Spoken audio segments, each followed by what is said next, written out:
Right, okay. Where the fuck do we start with this? Whew, boy. Do we just start from the beginning of the story, or do we just rant Maybe we about... just... I think maybe we do this in the order of the game. I Do you want to think... talk about how much you enjoyed it before we ripped the story to shreds? Yeah, that's a good point to start. I mean, obviously, as the title of this podcast will indicate, this is a spoiler cast for Assassin's Creed Shadows, which means we are going into full spoilers for Shadows and probably other Assassin's Creed games as well, because it's going to be relevant. So, if you haven't finished basically all the Assassin's Creed games you care about, but particularly Valhalla and Shadows, do not listen to this. Back off. And yes, you just don't care. In which case, sure, hey, welcome. But, Smart spoiler decision. warning. Spoiler warning. Yes, smart decision not to care, because unfortunately I do care. That's the problem. But yeah, big, fat spoiler warning for Assassin's Creed Shadows. In fact, just in case people just skip the beginning and go further on, I'm going to put in some text, and I'm going to put it right at the top of the screen. Spoiler warning. That way, if you get spoiled by this, it's not my fucking fault. Right. With that said, I do want to reiterate what I said. Obviously not going to go through all of it again, but I do want to reiterate the core of what I said on the podcast. Episode 6 of the podcast, the one we did last week. I did enjoy Assassin's Creed Shadows overall. I thought the stealth was much improved. I thought the world was gorgeous to explore, even if it was quite generic in what was actually in it. And I overall had fun, but I did think it was very surface level fun. And I do want to reiterate that, because we're going to be talking exclusively about the narrative here. And the narrative of this game is a fucking train wreck. Yeah. You got anything to add, Connor?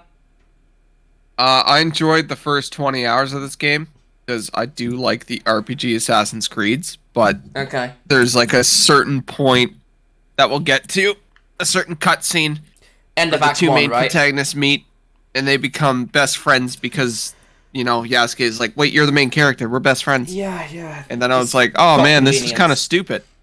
And then the game turned into a buggy mess and I hated it. So, Yeah, it is also worth pointing out, I mentioned this on the pod, that our experience of the technical state was very different. I played on PS5 Pro, I had a very smooth experience. Connor played I on played PC. on PC. He had a horrible experience. You had a really bad experience with Valhalla too, didn't you? Oh yeah, and that was on Xbox. I had a game-breaking bug that made me lose 20-something hours of gameplay. Yeah. Wasn't it a launch title for the Xbox? It was. I think it was like the one big launch title for the Xbox. Yeah, I was like, wow, look at Norway, it's beautiful. And then 20 hours later, I was like, what do you mean I can't progress? Yeah, so... What do you mean I gotta go back to Norway? This will probably be a shorter episode than a normal one. This is kind of like a bonus episode of the podcast. Because we didn't want to... Because it's such a new game, we didn't want to talk about it with spoilers on the normal pod, so... Yeah, I think we do this kind of in order. So we start with the prologue, which I thought was actually pretty good as setup. You know, there's the stuff with Yasuke coming to Japan, being taken in by Oda Nobunaga, and then obviously the assault on Iga. I thought the core prologue, which was only like an hour or so, but it was good, I think. I think as setup it worked. What do you think, Connor? Like at the very start Yeah, of we're the game, talking like at the the very whole... intro, like up till the title card. Yeah. Yeah, because it was interesting. Yeah, You know? I was and like, they oh, set up you know, a what's core going on? conflict between Yasuke and Naoe that surely is going to cause some narrative tension between the two, right? Totally has payoff, right? Yeah, right? Yeah. But anyway, you know, there's the whole thing where Naoe gets injured, her father gets killed, title card rolls, and then she goes... Whoa. You can't skip over the amazing scene of her dad dying. I said her father gets killed. Yeah, but like Okay. the way he dies is fucking ridiculous. I don't know. It just seemed like a normal death. That cutscene sucks. Does it? It does. I don't have much of a strong opinion on it. I thought it was fine. I thought it was just basic narrative setup. Very standard Assassin's Creed stuff. Your whole family gets killed at the very Here beginning. are your bad guys. Okay, yeah, the way the Shinbakufu were introduced is a little bit goofy. Okay. They zoom in on their They faces. zoom in on their faces, yeah, Well, okay. it plays music in the background that And can it's like boil some down to- Mozart or something. Yeah. Bam, like, bam, bam, ba, bam, ba, bam, bam, bam, bam, bam, bam. I don't think it's We are the quite bad Mozart, guys. but it's like pretty close. I think it's fine as setup though. I think it's fine. I don't really have an issue with it, but I think that's also true. It's kind of goofy. We're killing your dad, but we have no connections to each other at basically any point in the story. Bum, bum, bum, Yeah, it's weird how like you can't. Like, if there would be a way to like group them up to a meeting and then kill them all at once. Well, that would imply that they have anything to talk about. True, because these people are barely fucking related. characters. Yeah. Yeah. Like none of them know anything about the little dumb box. But anyway, sorry, continue. Continue. Yeah, so anyway, so she gets taken to this monastery and is helped by Sorin and Junjiro, and Sorin kind of takes a back seat for most of this game, but Junjiro does end up being a somewhat important character. One of my favorite glitches I had is with him. Oh, okay. Tell me. The cutscene where they're drawing the logo. Oh, you told me, yeah. Yeah, I said this on the podcast. He just wasn't there. So now I just looked fucking stupid.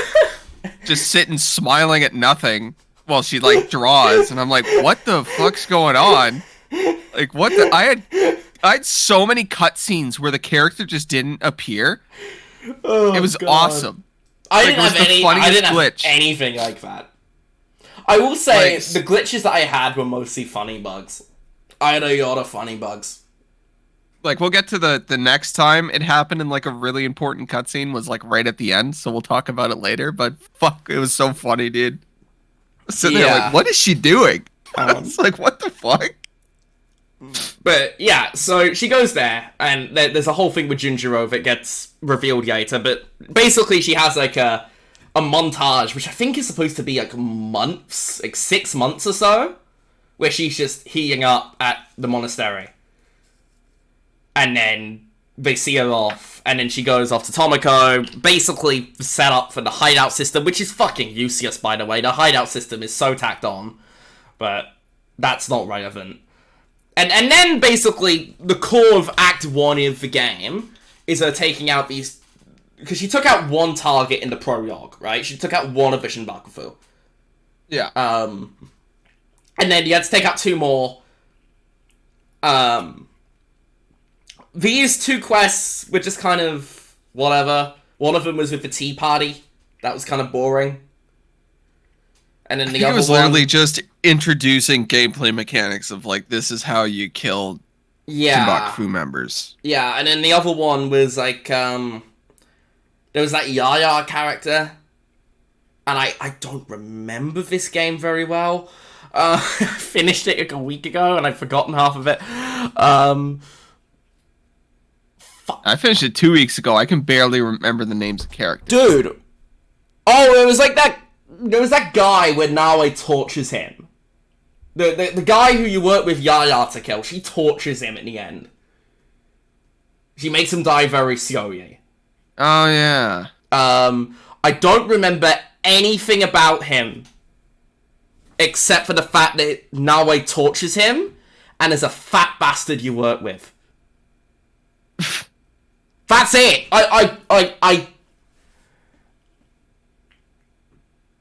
I genuinely can't remember most of it.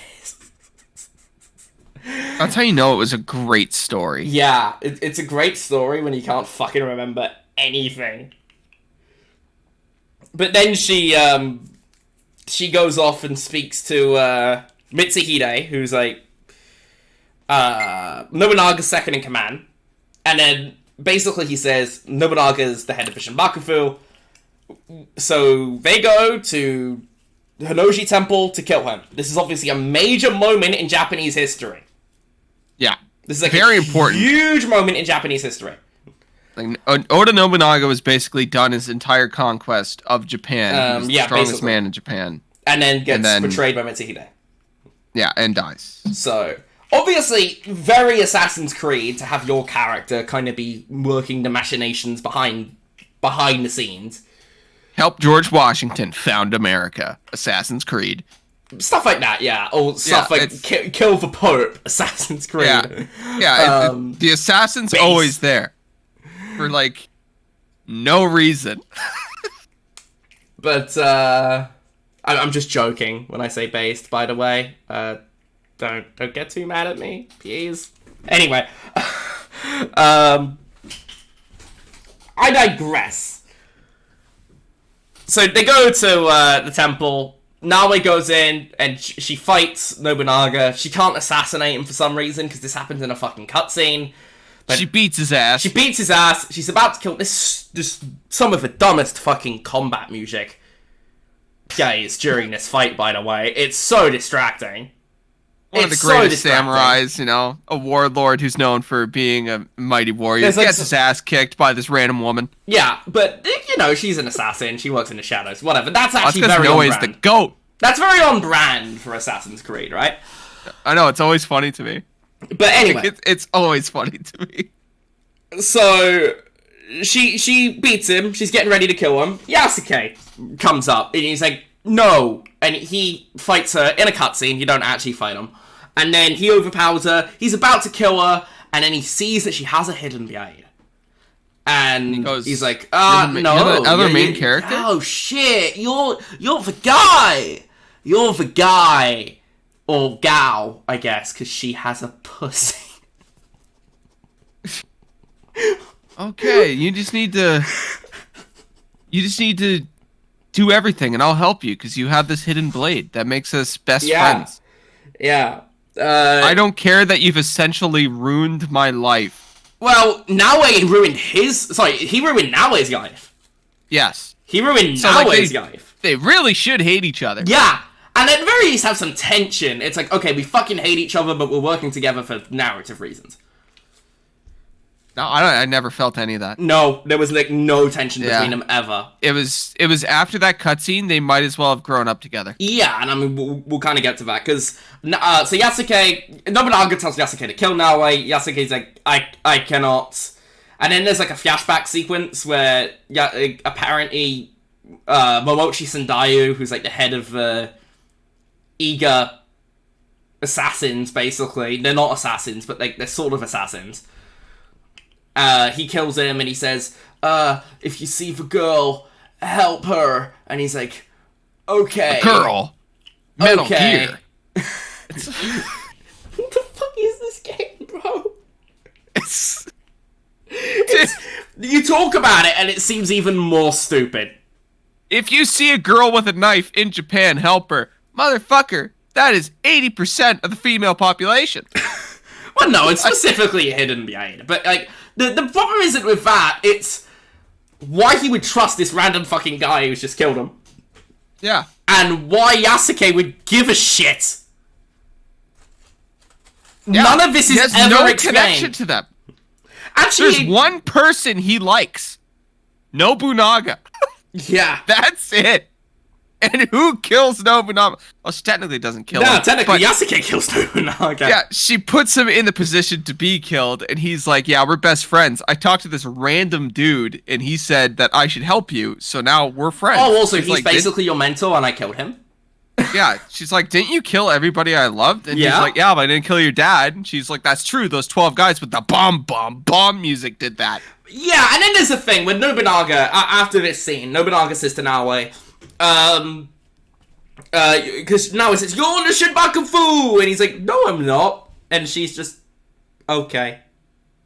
Okay. Yeah. She just believes him. Yeah, it's like when we were talking about The Last of Us, and in the original game, he's like, I'm Joel, and they kill him. This is orders of magnitude more dumb. But it's like, what if there was two Joels? It's like that poor guy. To be fair, It's- I think Abby would it's- just kill him anyway. I think Abby would It's just true. kill him even if she thought it was... Even if she didn't know it was the right Joel, she wouldn't take that risk. But it's just one of those where it's like, you're a part of this evil clan that did this. He's like, no, I'm not. No, no, okay.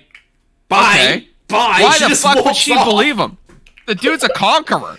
Like, And even if she does believe him, he is still directly responsible for the death of her entire fucking community. Except for her dad. yeah. Who again died to the bum bum bum music. To the bum bum bum music, yeah. Yeah, killed him. At this point, this is like 20 hours into the game, right? So This is the fall off. 15 hours into the game. And I was like, up till this point, I was really enjoying this game. I was like, oh yeah, man, Assassin's Creed is back. This is great. And then this moment happens, and I'm like, what the fuck is going on here? What the fuck is going on here? Yeah, it's a general... It's a point in the game where you're just like... But everything just kind of falls to shit. Yeah. You're like, what? So... No way this is what they actually wrote. Naoe fucks off to the temple where she met Mitsuhide for some reason. Again, that's never explained. Oh shit, I'm gonna sneeze, hang on. No, I'm not. Okay, I thought I was. Yeah, she basically just goes like, I'm back. And Yeah. they're like, okay. Anything So- happened? She's like, nope. So Naoe refuses to kill Nobunaga for some reason. She immediately believes him that Mitsuhide was the bad guy. And she doesn't kill him anyway because he fucking killed the people with Iga. She doesn't give a shit. So she goes off to Katano Castle. I think it was Katano Castle, right? I Where think so. where she met Mitsuhide.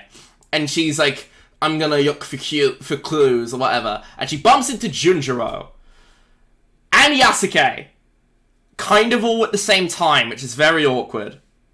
Yeah, and Yasuke's like, why'd you run off? We're best friends. Yeah, and now he's like, I'm gonna fucking kill you. And then Junjiro's like, no, wait, don't. Because my dad was that first Shinbakufu you killed in the prologue. And I wanted to kill you when you were, I wanted to kill you when you were asleep during those 6 months of recovery. But Master Saurian told me not to. And now I've learned to forgive. Despite the fact you've killed my father. And now it's just like, oh, I'm so sorry. That's awful, innit? And then he's like, don't kill Yasuke. Forgive. And then she's like, okay, we're best friends now. Yeah. And she's like, okay, yeah, hey. Gang gang. Yeah, like, hey, what's up, Yasuke? And Yasuke's like, what's up? She's like, you want to go take down all the bad guys together? And he's like, well, you're going to be like 95% of the gameplay, but yeah, let's do it. Yeah. It's, all I'm saying is if Yasuke could climb like Naoe, that game would be 6 hours long. Because he's so broken, you just run through everything. Yeah. Wouldn't it be a fucking contest? Yeah. I saw a post on Twitter that was like, what's the strongest assassin? It's fucking Yasuke. He's not an assassin. He's not an assassin. Yeah. In my mind, he might as well be. No, Right? He's no. beating ass. No. He's beating ass like crazy. By Put him up every against definition Cassandra, of the he word... fucking Cassandra's not an three-shots her. assassin either. Alright? Put him Cassandra's up not an against assassin any of them. either, though. What the fuck's Ezio gonna do to him? Huh? Nothing. Hidden Ezio gate, gets that self-assassinate. ass beat. Stealth Gets that assassinate. ass beat. Work in the shadows, self-gate. She can't pierce Yasuke's armor. Jack that guy is? You got guaranteed assassinate on, yes you can. You can That's kill true, anyone. but back in the day, it was just a thing that was always on. Wasn't even a fucking setting. You know. No, Yasuke's not an assassin. Neither is Cassandra. Neither is Naoe, technically, but we'll get to that. No, they just draw a little symbol and pretend. Yeah, fuck me. Right, so this whole story with Mitsuhide and Junjiro and Yasuke and whatever, all the stuff I just mentioned happens in like a 40-minute stretch. This is very fast. Jesus, God only knows. I don't know why. I might be getting sick. But anyway, so Yasuke and Naoe, they found the Kakushiba Iki, which is basically Japanese for assassinos, but not actual assassinos. But that's the end of Act 1, right? That's the point where the game opens up, you have Yasuke, you have Naoe. Yeah, and then you're finally able. Then the structure of Ubisoft's formula really begins to wound this game. Because at this point, there are basically no major story developments for like 60 hours after this point. There's a few flashbacks you have with Yasuke. Those are pretty interesting. I think those are okay. There's a few flashbacks you have with Yasuke. There's a couple of things you do in Naoe where you find Hattori Hanzo, but that doesn't really get explored until later on. He's they like, kind of what's leave it on a up? cliffhanger. Naoe finds Hanzo. out that her mother was working with a Spanish assassin who got, like, excommunicated. And they're like, what's up? We can have Spanish assassins even though the movie was bad. Yeah, and so... this is kind of a spoiler for Act 3, but there are no actual assassins in this game. There are no assassins in this game. There are stuff you find of a Japanese creed that were sort of assassins, but not really assassins. And they all got massacred, except for your mother. And I'm actually going to do the whole Naoe stuff now, because this game's so non-linear, you can kind of do everything in any order. Yeah. Really a detriment. Real detriment, because it means that characters are just introduced and forgotten about almost immediately. Yeah. And it hurt Valhalla, and I think it's even worse here. I'm gonna be on my nose, be right back. I can feel the dead air talking about how shit the non-linear system is. Because it's brutal. When you mix up the plot line so much, nothing matters. Like, nothing matters. Because you can do it, and it's funny, because at the same time I'm playing Expedition 33, and there's still optional areas you can go to in that game, and really they don't matter to the overall story, but the flavor it adds to it makes it better. So it's like... That's how you're supposed to do side content in a video game. The problem with Assassin's Creed Shadows is that even the main stuff feels like side content. Like, right up until the final hour. This was exactly the same problem Valhalla had. And I haven't played Mirage, but I heard it was the same problem Mirage had as well. Mirage is better. I actually heard that Mirage's story is worse than Shadows. If you watch Skill Up's review, it was like... Oh yeah, pacing. It's only like 20 hours long. Yeah. Is way better. It's way shorter though, than right? Shadows. It's like way shorter. Yeah, I remember far more about Mirage than I do Shadows, and I finished Shadows like 2 weeks ago. I don't remember anything about Mirage because I haven't fucking played it. It's true. That might be the next thing I do actually, because it's only like 20 hours. It's apparently a very easy plot, so maybe I will get that out of the way.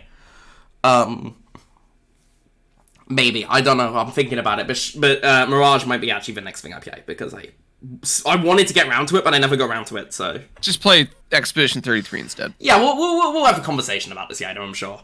Yeah, for sure. Besides, Expedition 33 is like way younger than Mirage as well, because I feel that's like 60 30 hours to max, like 60 hours for the plot. Oh yeah, if you're going for, don't go for the plot. It's torture. Oof. Anyway, I digress. The Naoe stuff. So you find that your mother was like a member of the Kakushibariki, who were basically assassins. They were trained by like a Spanish assassin. They all fucking die. Like, they all get ambushed because Hattori Hanzo sells you out because he doesn't get your mum's pussy. Yeah, he doesn't get laid. He gets really mad about it. He goes all incel-y. Yeah. He's like 1500s incel. Yeah. Yeah, he hops in his fucking ancient Japanese van and runs over all these assassins. Okay, Jesus Christ. Jesus. And it's just like, okay. Like, when that plot point came up, I was like, are you fucking kidding me? Like, really? This is what we're going with? Mommy didn't love me? Like, really? Come on. You got Hattori Hanzo, a guy that we don't even know if was really real, by the way. Oh, I thought he was supposed to be a real person. Yeah, he's like real and not at the same time because Oof. like we know he existed. He's a We know he was in ghost. fights, but it's like we have his grave, we have his everything, but his story has just changed so much.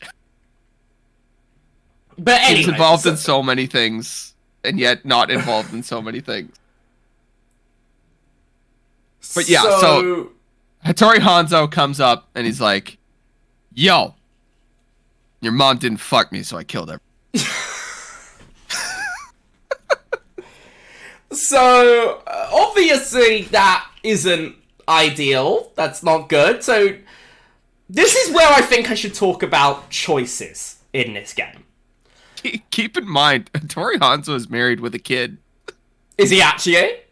Yeah, he had a son. Like, that's not mentioned in game. I don't think. No, of course not. So maybe he doesn't have one in Assassin's Creed. They changed the plot. Yeah, I don't know. But anyway, like Odyssey and Valhalla, Shadows marketed itself as an RPG with choices. Now, there was also an option to use canon mode, because people were moaning about having choices in Odyssey and Valhalla, so it's like, okay, you can have canon mode on, and this is exactly how the Animus is supposed to be.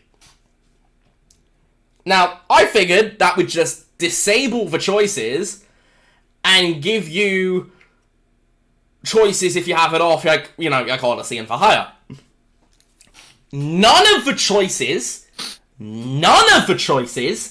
in this game matter at all. None of them. Yeah, sounds about right. I played in canon mode, so it didn't affect me much. Yeah, right. I kind of wish I did in hindsight. Because no point in the game is a better example of this than this Hattori Hanzo moment. Naoe is an option to forgive him or attack him. If she selects forgive him, it's like, okay, yeah, we're cool now, and we move on. If she attacks him, she has a big spiel, and then there's another option, which is forgive him or kill him. And forgive him is basically, it's the exact same dialogue, actually. It's, okay, yeah, we cool, let's go move on, find my mum. If she selects to kill him, there is a boss fight, and I believe this is actually the canon mode option. Did you have a boss fight with him?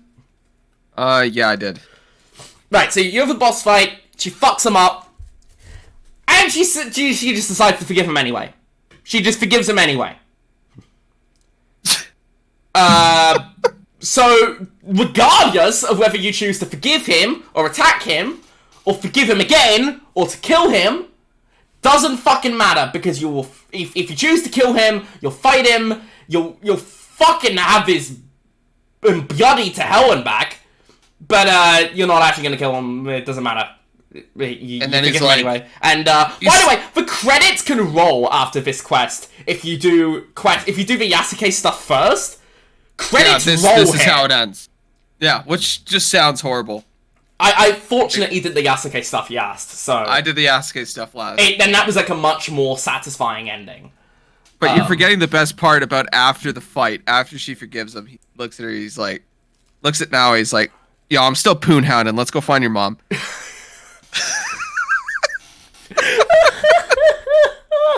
And she's like, "What about these dumb little boxes?" He's like, "Ah, fuck, don't worry about it." Boxes, who cares? I want your mum's box. Yeah, pretty much. Pretty much. Hattori Hanzo, the leader of Iga. You know, wife and kid. Like, let's get the fuck out of here, am I right? Let's go find your mom. Hot Japanese MILFs in your area. Yeah, literally, that's what this is. It's like, dude, why? What the fuck? Fuck me. And like, Hattori Hanzo is just some random guy that could just fuck off from work. You know, he's the leader of a province and a clan. Okay, he's not just. He can't just be like, all right, let's just go on a fucking adventure. Like, you have a job, bro. Go home. Like, Jesus. So anyway, the game ends here, or at least the Naoe questline ends here. There are rumors that there was supposed to be a whole other questline with Naoe, where they do find her mother, I don't know whether they find her dead or alive. I don't know. But that was apparently cut for DLC. There is rumour and speculation that is the first DLC which is being given away for free. You think in that DLC, now his mom's gonna look at Hanzo and be like, why the fuck you bring the incel here? Buddy, I told you no. I bet they argue for like 30 seconds and then they fuck. Yeah, and then they're best friends. Yeah, they'll fuck. He will get that pussy. I almost guarantee it. Your husband's dead and my wife is back at home with my kid. Well, I don't think that's ever mentioned in game, so... He may not have one in this version of events. Which is crazy to me. But... yeah. Trainwreck? I just like that for as much as they fucked with actual history in this... Well, they've always fucked with actual history. Yeah, but like they still stick to that you can't die when you're supposed to, like when you're not supposed to thing. Like all the death dates line up perfectly, so like Hanzo can't die for like a while. Oh, dude, I'm gonna get into this, but this is a terminal flaw with the season thing. Because like time doesn't skip. Almost the entirety of Act 2 is hunting Mitsuhide, right? Yeah. And in real history, Nobunaga died in June 1982. And Mitsuhide died 2 weeks later. Yeah. Meanwhile, for you, it'll be like 3 years. But, you know, the seasonal changes are totally gameplay dependent. They actively have a detriment to the narrative. Because, I mean, I'm going to fast forward a bit here. I'll go back and talk about the rest of that too, but you have, you kill 7 more Shinbakufu, because you begin Act 2 having killed 3, and then there's 7 more you kill, and then you go after Mitsuhide. And this all takes place within a week. I was in full Season 8 when this happened. They immediately cut back to summer. Yeah. Because it's like, hang on a minute, I know it's been like 3 years, but this is supposed to be like 2 weeks. So, you're in summer now, bitch. I think he died in like August or something, I don't know. Early July GI. or August. It was like the 2nd of July or something. It was like very early, it was like 2 weeks after. So, this game takes place in the space of like 3 years, but it also takes place in the space of like 2 weeks. Yeah. And it is a terminal wound to the season changes. Because like they're cool from a gameplay perspective. I think they make the world look very pretty. But... they make no sense. They make no sense. No, not at all. That would be like if in Ghost of Tsushima, after you finish like the first quest after the botched kind of battle on the beach thing, they were like, it's winter now. It's like, well, that was spring when that happened, so like what's going on since? And like, oh, nothing, don't worry about it. Don't worry about it. Mongols are still here, nothing's happened, it's okay. It's like,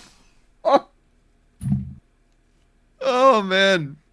It would be great if you could fast forward time though, and you could just fast forward to the dates of people's death and just cross off the list without having to do anything. Yeah, it's just like, there's a fast button forward in the menu to change seasons, but you can't actually do that till you've refilled the meter, at which point the seasons will change automatically if you fast travel anyway.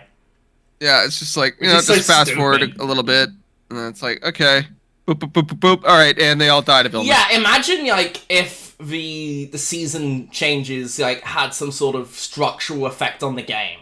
Like, you hop between seasons to kill different people. I mean, they kind of do that with the side shit, like with the yokai. They do that with the yokai, which becomes more annoying than anything else because you can't change the seasons at will. Yeah. Also, the legendary Sumii, which are one of like 2 different collectible types that are actually required for the Pyat. There's like one of those for each season, and then one you can do at any time. Yeah, I didn't go for achievements. That's you know, the best thing about playing on PC is I don't care about achievements. The Steam achievement system sucks. Yeah, it's awesome. Yeah, I am unfortunately a Sony pony, so Yeah, you got to get them platinum so you Yeah. can get your fucking Funko Bucks and trade them in for chicken nuggets, you loser. I actually do not engage with that PlayStation Star system. It's so fucking stupid. Dude, some people really care about them No. achievements, eh? Oh yeah, I do for trophies. But I also, given I like to write on games, I like to be completionist because I like to know what I'm talking about fully. Yeah, true. There's certain games I like to 100% just because I'm really into it, and it's like, oh, if it's not too difficult, I'll do it. Yeah, I don't go for like Resident Evil platinums because it's like, oh, get beat the game in 2 hours. Like, fuck off. Expedition 33, get to level 99. I'm like, I'm not putting 8 hours into grinding in one spot. Joking? Like, yeah, that's the achievement that made me not get Fuck the me. 100%. Fuck me. That's like, I did everything else, and that was what got me. I was level 93. Oh. I'm like, fuck this. Yeah. But, anyway, I digress. The platinum in this game is actually pretty easy. The legendary Sumite you do kind of need a guide for, but it's easy enough to figure out with a guide. I'm just checking. I'm checking right now. I got a majority of the achievements just playing normally. I basically all of them. I like do main quests, do side quests, do open world shit.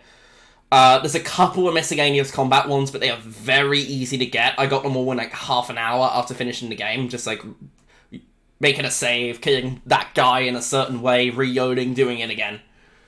Yeah.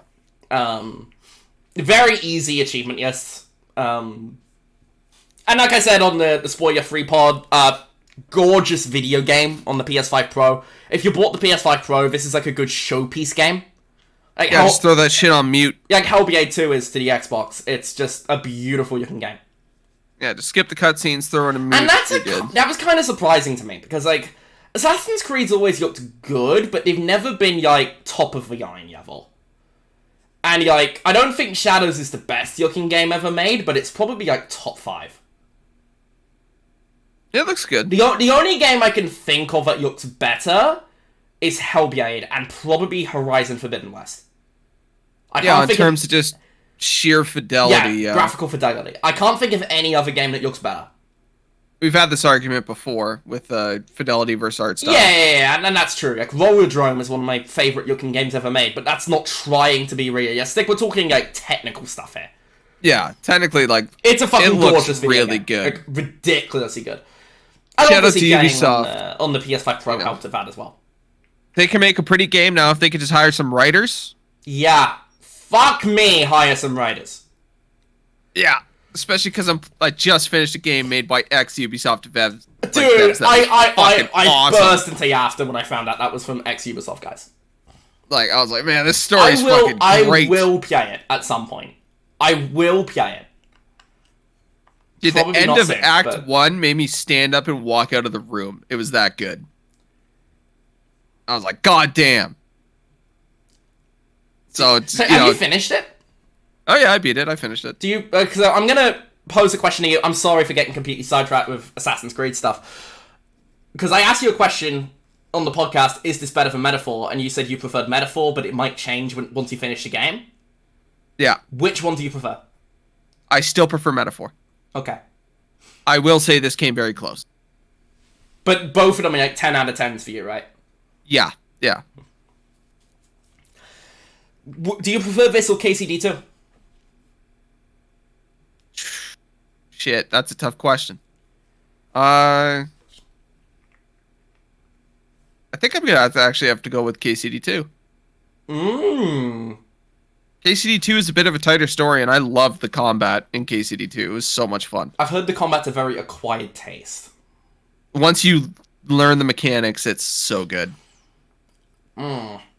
Okay, Like, I am going to pause the recording of this for a second. So, I will be right back in a moment. We're back. We're back. Sorry about that. Where were we? I think we just finished talking about the Nawe stuff. Yeah, we're on Act 2. And we talked about the choices, which mean fucking nothing, which is... I would actually, I do have one more thing to say on that. Why market this game as an RPG if the choices just don't matter? They don't matter at all. They don't matter anywhere. There are no meaningful choices you can make in this game. Yeah. I don't Almost understand. like the RPG Assassin's Creeds are just RPG systems and not an RPG story. Yeah, and I mean, say what you will about Odyssey and Valhalla, and I have said my piece about Odyssey and Valhalla. But Odyssey, there were decisions that you could make that would significantly change how the game played out. Yeah, it changed everything until the DLC. Yeah, the DLC was stupid, but the base Odyssey, there were some very meaningful decisions you could make relating to your sibling, be it Alexios or Cassandra, depending on who you played as. If you play as Cassandra, you make a choice whether to save Alexios or not. And there's also choices you can make regarding the cult and stuff, if I recall. Yeah. And that stuff was, like, interesting and compelling. It wasn't the most in-depth RPG ever, definitely not. But it was, like, it at least made you feel like your choices mattered. Valhalla didn't have that many meaningful choices, but there was stuff relating to Sigurd that I remember you could change how Sigurd reacted to you. I don't recall there being much else in the way of choice, but there was one very big it's like, did you cuck your best friend or not? That's what it boiled down to. I think I did. I think I did fuck Ranvi. Oh, everybody did. Everybody did. It doesn't help that they made her, like, the hottest Sigurd was character in the game. Dick. He was just a dick the whole time. I was like, man, fuck you. And he's got a hot wife, and she's just... She's like... She's flirting with you. It's like, yeah. He's like, he's never home. And unlike Hanzo, I'm up for it. Unlike Hanzo. Oh, Hanzo. But enough about Overwatch. Yeah, so we're on Act 2. We're going to talk about the... Yeah, but basically, one of my biggest disappointments of this game is just how meaningless the choices are. I felt frustrated because they set up these RPG systems and they just go nowhere.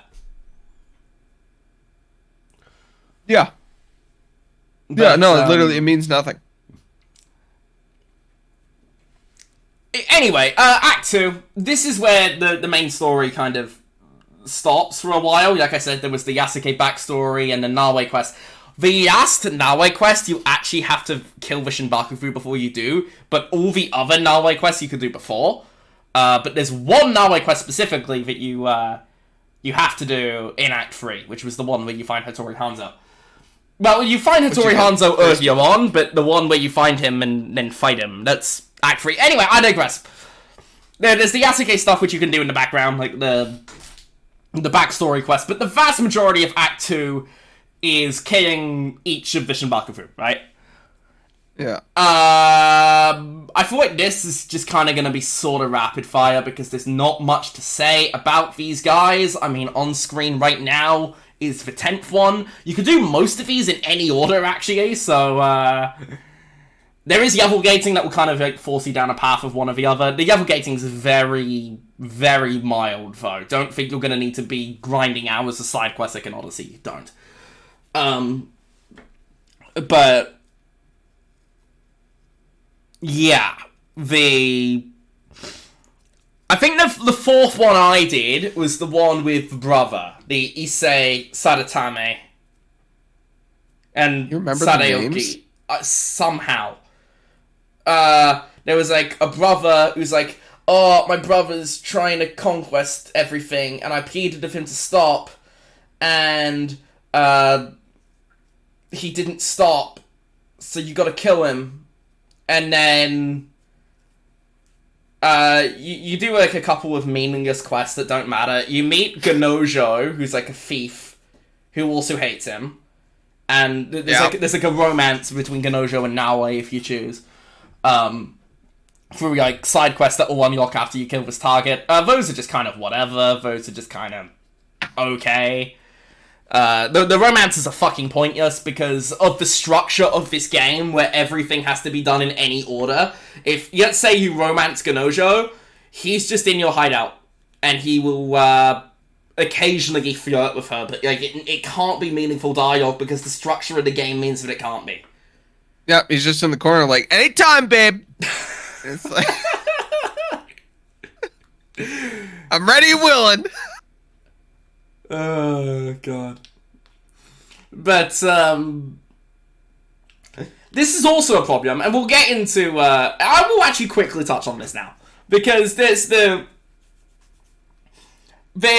the one romance, because I did 7 of the 8 romances in the game. The only one I didn't do was one that was locked behind finding all the Jesus statues, which is just like, I don't fucking care. But I did all the others, and most of these characters, most of these characters actually, are just characters that will completely disappear from the game once you fuck them. Yoichi, Rin. The Rin one's especially weird because Yasuke kisses her and she's like, I'll see you back at the Yoj. And then she just despawns. And then I go back to the Yoj just to see, is anything gonna happen here? And no, that's it. That's all you get. So, I almost feel like that's unfinished. They had to cut a quest for time. And there's a more general point about unfinishedness, which I'll get to. But that'll be after we do all of this. So, basically,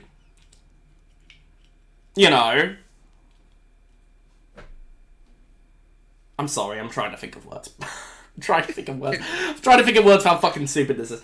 So, I've watched this game slowly break upward over the course of a month. Assassin's Creed Shadows broke me.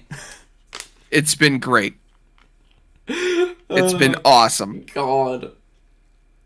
I remember when he was like, how could you not like this? This game's awesome. This is as good as Ghost of Tsushima, I said on episode 4. Yeah, Fuck me, that aged badly. I got a Twitter DM and he's just like, man, this fucking sucks. I got to the point you were talking about. It's fucking terrible. The more I remember about this game, the more I'm like, God damn it. Man, the Shinbakufu fucking suck. They're all so stupid. I could barely remember their names. It's almost frustrating. It's like... Yeah, it's such a frustrating game. Because there's parts of it that are so good. There's parts of it that are really good. How can you talk about... Like, what order do you go in? Do you go in the order that you did it? Do you go in the order that I did it? I guess we'll just go in the order that I did it, because like we have to do one way or the other. Yeah. I think frustrating is actually a really good word for this, though, because there are parts... I feel like with a couple of very surface-level changes, you could have had a very, very good video game. Yeah. Change some structure for the story. Give Naoe and Yasuke a bit of narrative tension. Which, by the way, the structure's also partially responsible for that. Naoe and Yasuke have to be best friends basically immediately, because you could do the rest of the game in basically any order. So they need to be at the same point throughout that entire thing. So they're already just best buds. So they need to drop all tension. Yeah. Remember in Assassin's Creed 2 when like there was tension with Ezio and other people? Remember when Assassin's Creed had actual characters? Yeah. Like, remember when, before Ezio was an assassin, before he was inducted, he didn't really trust them? Yeah, and that's, like, interesting. That's, like narrative, even. In fucking Unity, there's more tension between characters than in Shadows. Like, Assassin's Creed Rogue has a better plot, dude. Probably. Yeah. Bang. Another thing that confuses me is, like, I get why they didn't, kind of, but, like, this game does take place in the late 1500s. They could just have Templars. Well, they do, but not until the very end. Yeah, but, like, they could have had them the whole time. They could have, and they just chose not to, because... And it would have made it way better. That actually ties into something else I wanted to say. I was honestly got a lot of flack for not having assassins, not having Templars, whatever. People were like, oh, Assassin's Creed is using its identity. Yeah. I took the view that Odyssey began as a spin-off. It is set before the birth of the Hidden Ones, which took place in Origins. I would have preferred... no, there's the Order of the Ancients, which are basically Templars. Which are the original Templars. Yeah, so there are Templars in Odyssey, and in Valhalla, and at the end of Valhalla, it actually sets up how they go from the Order of the Ancients to the Templars because of King Alfred. He'll remake the Order in God's image, remember? Yeah. That was actually quite compelling, that stuff. But anyway, I digress. So there's the stuff with the Order of the Ancients, but you know, Cassandra's not an assassin, and that's kind of dumb. I get why people think that way, but I feel like that was kind of caused by Origins making the Hidden Ones be founded in, 400 years later. That's more of a problem with Origins than with Odyssey. Obviously, yeah. Odyssey had that DLC where they tried to sort of tie it to Darius. That was fucking stupid. Like, you gotta see the first Blade sucked. But Odyssey, I was like, okay, it's a spin-off. I'm sure we'll get assassins in the next game, right? It's Valhalla. There are assassins, but one of them is fucking Yoki, and the other one is basically just a guy in your hideout, and he offers you to join the assassins, and Avel's like, nah, there's no glory in that. That pissed me off, because it's like, okay, it's an Assassin's Creed game in a timeline where there are assassins. We should be playing as an assassin. Yeah. But also, it's a Viking. The whole concept of a Viking assassin is kind of stupid. So, whatever. Surely after that we'll get an assassin. We do, but it's fucking Yoki. Because it's the Basim game. Yep. But, Shadows. The reveal trailer. You've got Nawe. She's got a hood. She's got a hidden blade. It's like, okay, we're back. We got an assassin. Let's go. She's not an assassin. She's a cosplay assassin. Yeah. She sees some people that had the Assassin's Creed logo, and but they were led by somebody who was excommunicated from the Brotherhood because he killed an innocent girl. But they weren't assassins. They were never inducted into the Order officially. No, just like dudes. They're just people that want to be assassins and were led by a former assassin. They're cosplayers. There was one assassin in a cutscene with Yasuke later on, which we'll get into. But it just shows up in a cutscene in a flashback. And it's never... It's at the very end of the game, so it doesn't fucking matter. It's like the last quest of the game. This is where this happens. It's like... Okay. I feel like it would have been cool if there was a Brotherhood of Assassins in Japan that Naoi joins, and then she works in the dark to serve the light. The normal assassin stuff. Because, I don't know about you, but the main reason I'm interested in this franchise is that the fantasy of reliving your ancestors' memories as a fucking cloaked assassin with a hidden blade, that, so you work in the shadows, it's a cool concept. Are you trying to say that the best part of Assassin's Creed is being an assassin? Yes. What a statement. Ubisoft hates that.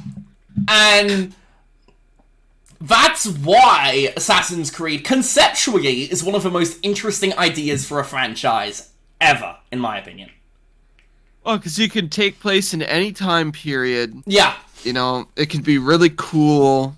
I don't know if you played the original Assassin's Creed when it came out. Well, not when it came out, but I did.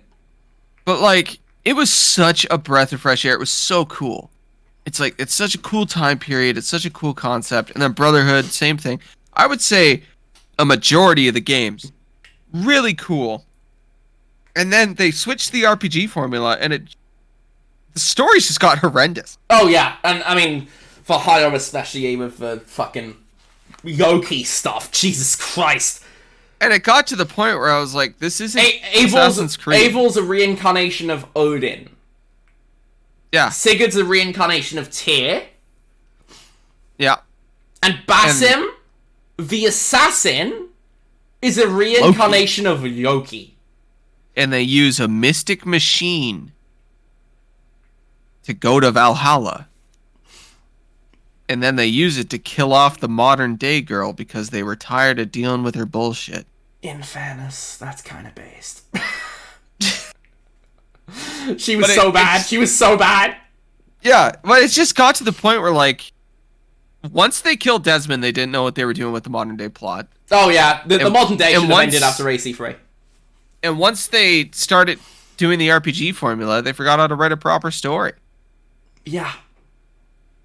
But, like, that's not entirely fair, because, like, Odyssey did have a pretty good story. It was a spin-off. It was totally separate from the rest of the games, but, like, I did care about the characters.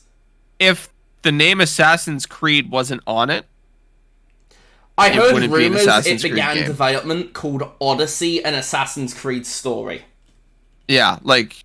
Which would have been a better title, I think, because Ubisoft were like, no, we gotta have Assassin's Creed at the front of the box. It's like, Assassin's that's literally Creed the thing, though. Like, if it wasn't called Assassin's Creed, nobody would think it was an Assassin's Creed game.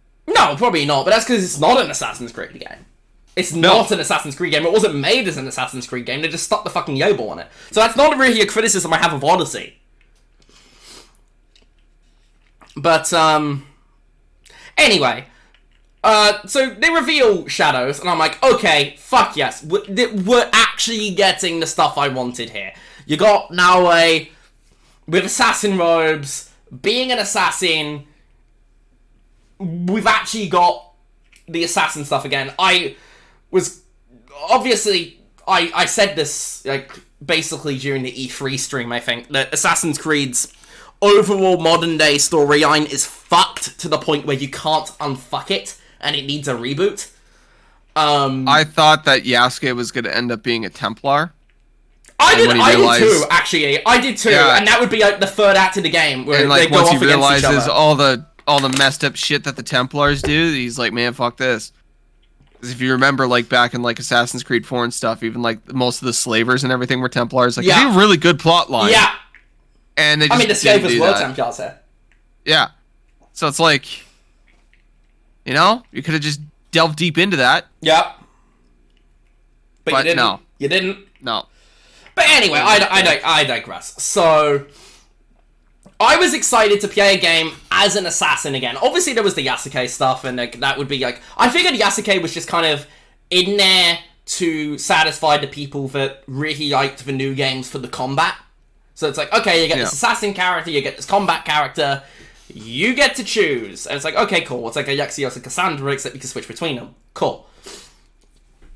I didn't have a problem with that, frankly. What I did have a problem with is that at no point in this game is Naoe anything more than a fucking cosplayer. Yeah.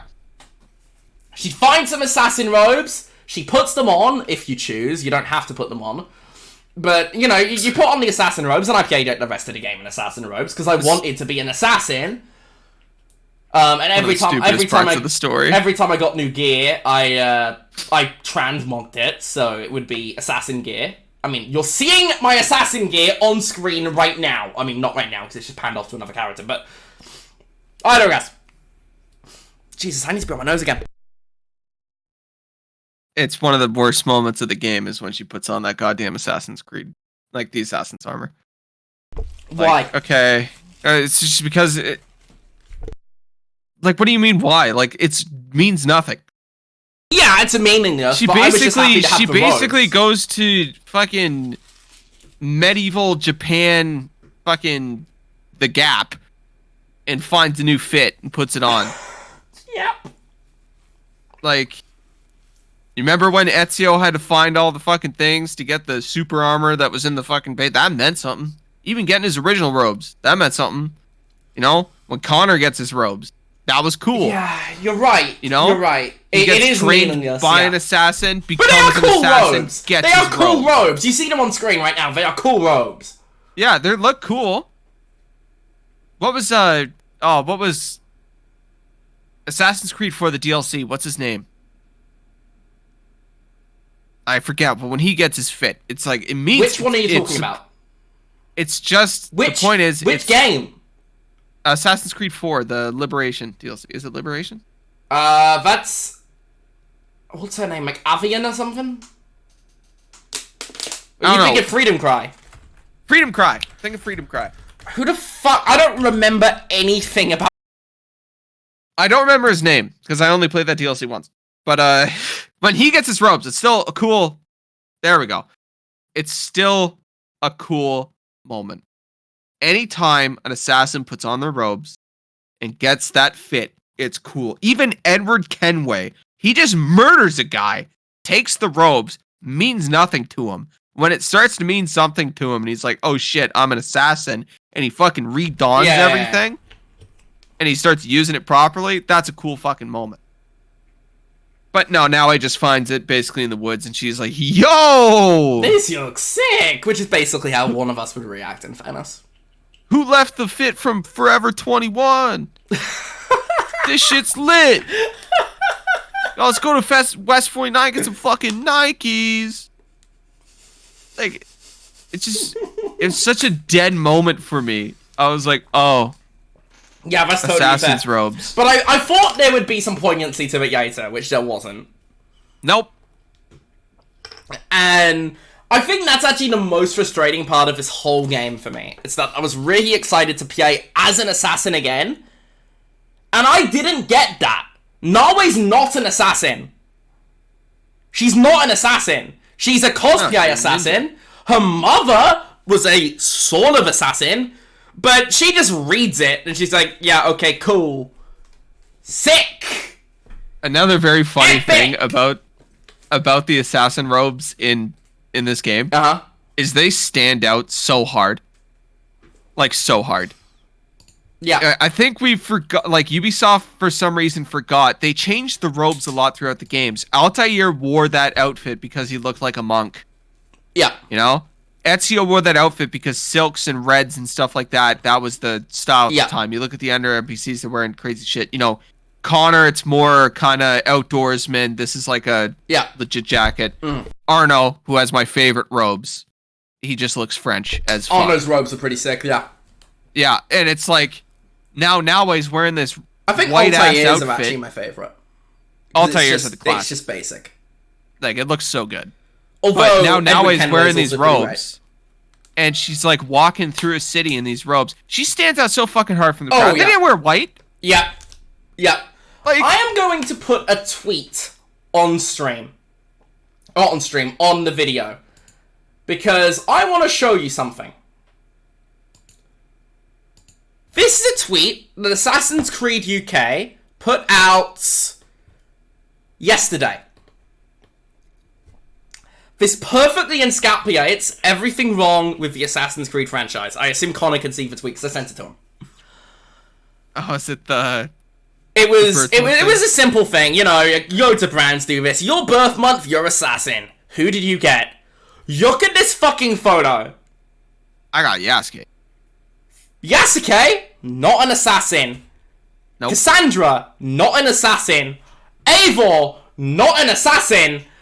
Basim, an assassin technically, but fucking Loki. Nawe, also technically not an assassin. Jacob Fry, twat. He is an assassin, but he's also a twat. Yeah, and I got Yasuke. Mine's Arno, Jacob Fry, actually, which kind of fits. I wish I had Arno. I love Arno. My favorite. But honestly, this picture encapsulates everything wrong with the Assassin's Creed franchise to me.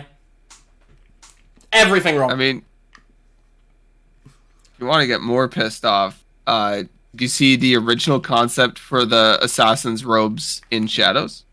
No. I will post it in the Discord. Okay, I'll read that. Throw it on stream if you want. No, I'm actually going to switch back to the video now. Right, this has restarted the video, so I might need to hop forward a bit. Where was I? I think that'll do. It's more, yes. I'll do, like, the Mitsuhide stuff, because that's, like, sort of, like, main quest. Anyway. So, what's the hidden robes? That looks sick! Yeah, What when the it's fuck are black those with in the red. game? Yeah, you can find it, people listening, if you just look up the concept art. It's in the concept art book for the game. What the It's the original fuck? robes. What and the fuck? I bet you get that in the DLC. Oh, probably. I bet you get that in the DLC. It's like a black fit. It looks really cool. You know, it's got the Assassin's Creed logo. It's a little smaller than normal, but it looks very Japanese. Like it would blend in with the crowd if you throw the hood down and everything. You just kind of look like a hunter or something. But no. No, we got the bright ass white robes in Japan. The red robes you get are even more dumb, but more sick. So yeah, the red robes you get when you finish the game, those are fucking sick. But anyway, I digress. Right? None of this changes. Like the funny thing I always said about the reason Yasuke can't really stealth and climb and stuff, because he can't blend in because he's like 6'3". Dude's a fat fuck. Yeah. He's just a ginormous man, and I went to Japan last year, and like me and my brother we're not that big. How tall are you? I could see his ass clear across the crowd. How tall are you? Oh, there he is. I'm only 6 foot. 6 foot. Okay, my brother's you're 6'1". shorter than me. You're both shorter than me. Yeah. Okay. Yeah. So you would be a fucking mountain in Japan. Like I'd be able to spot you like a kilometer away.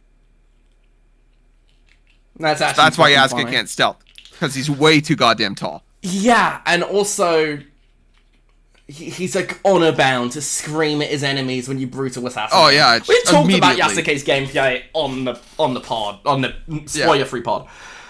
But yeah, that's my biggest disappointment with the game. This is the third game in a row now, not counting Mirage because that was technically a DLC.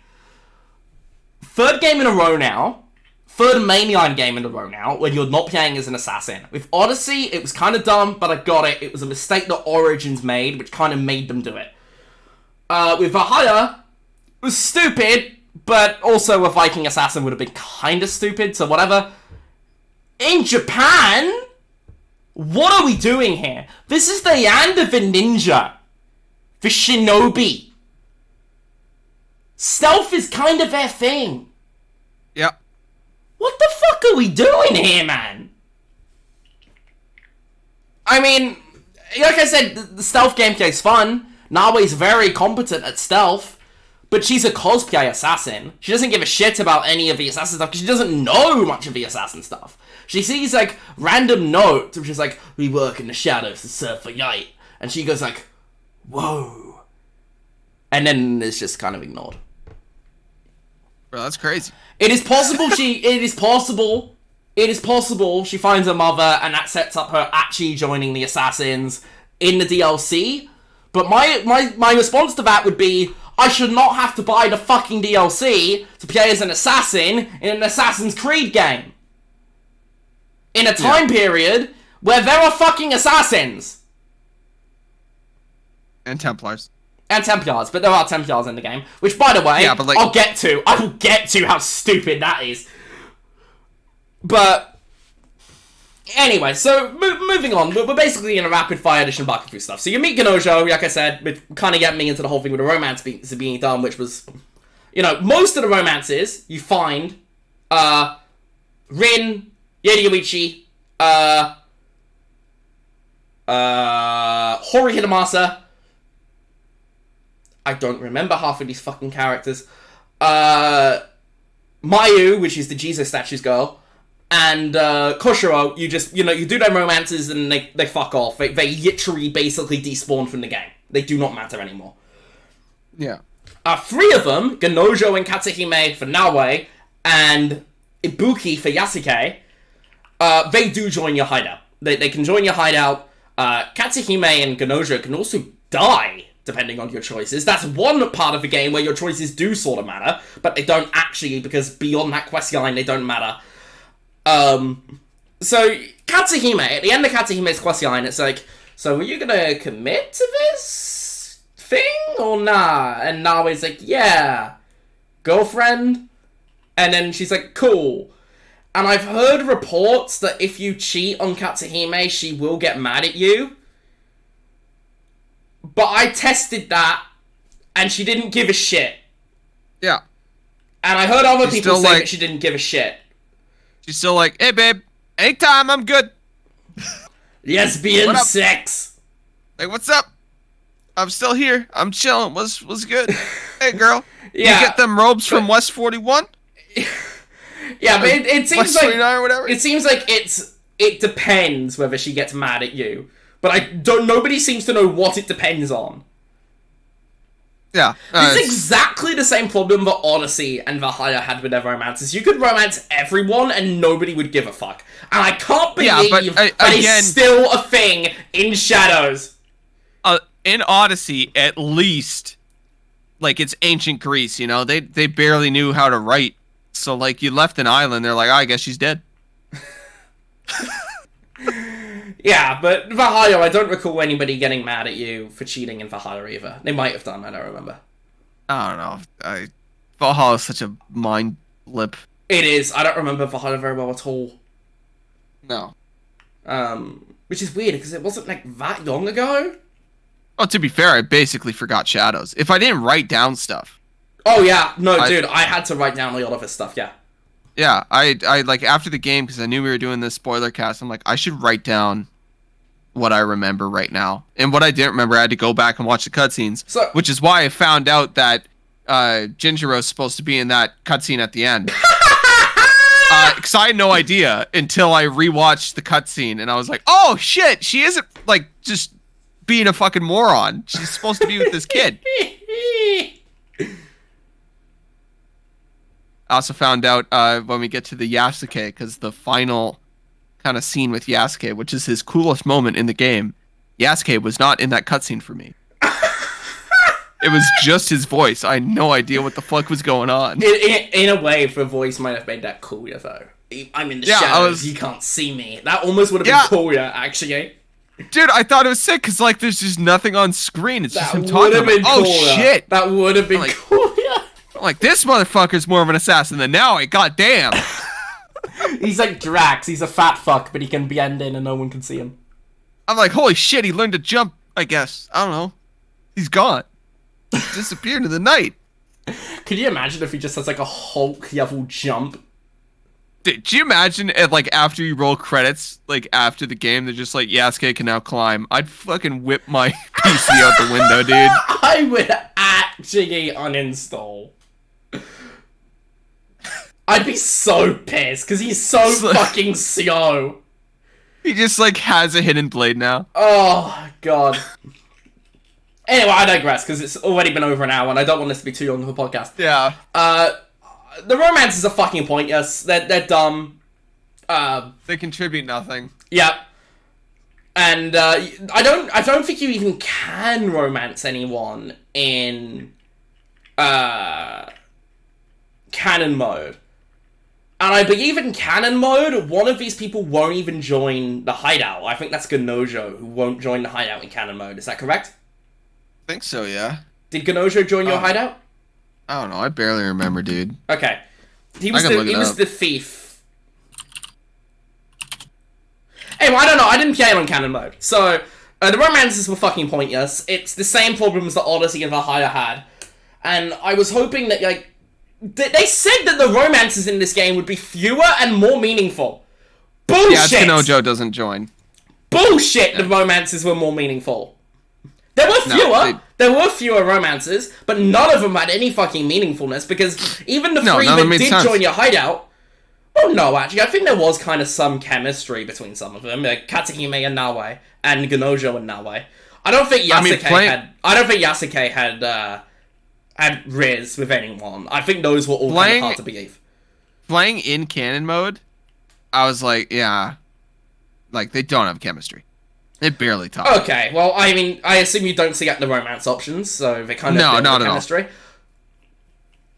No, I thought some of the chemistry was okay for some of Nawe's. Not with Yasuke's, though. I thought Yasuke's were kind of dumb. The one that kind of made the most sense was the one with Rin. But then Yasuke drops the, one of the worst attempts to riz someone I've ever seen. And then the quest line just sort of ends. Yeah.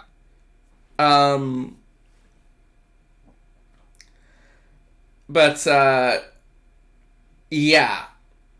I Just like, what's digress. What?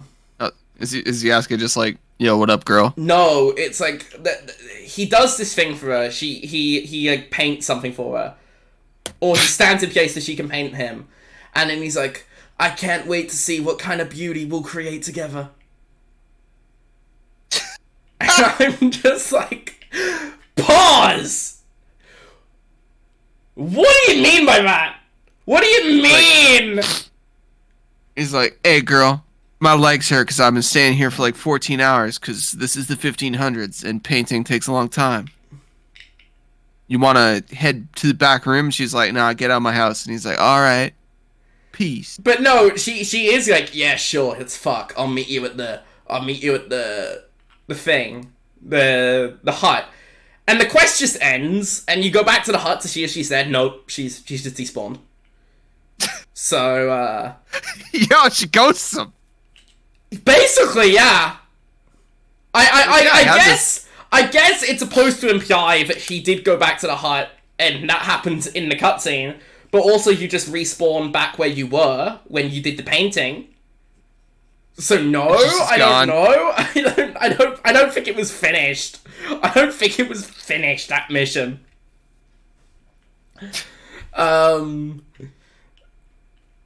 But yeah, they're all bad. I feel like the game was kind of designed to be on canon mode, and the choices were just kind of added, which is dumb, because then why market the game as an RPG if there's no meaningful RPG systems beyond the Ute game? They say the romances have more meaningfulness, that's fucking bullshit. They say the choices will matter, that's fucking bullshit. Like I said, everything in this game is so fucking surface level. It's so surface none of level. it makes sense. But anyway, going back to what I was saying about Ganojo, because that led me on the whole tangent about the romances. So Ganojo will help you out, do some stupid fucking quests, and then you go kill the guy. This is gonna be a pattern with most of the Shinbakufu, but yeah, Ganojo, he tries to kill the guy who was helping you, because he's a fucking idiot, and then he's like, oh, I'm hurt, but I'll survive. And Yasuke's like, cool. And then now he's like, you fucking idiot. You wanna have sex? There's like a couple of quests you do for him before then, but they're flirting for sure. It's like, hey, yo, I saw you got that new fit. But after that, I did the Katahime quest line, which was kind of the same. You meet her, you flirt with her, you kill a guy. I don't remember anything about the guy that you kill with Katahime. Do you? No.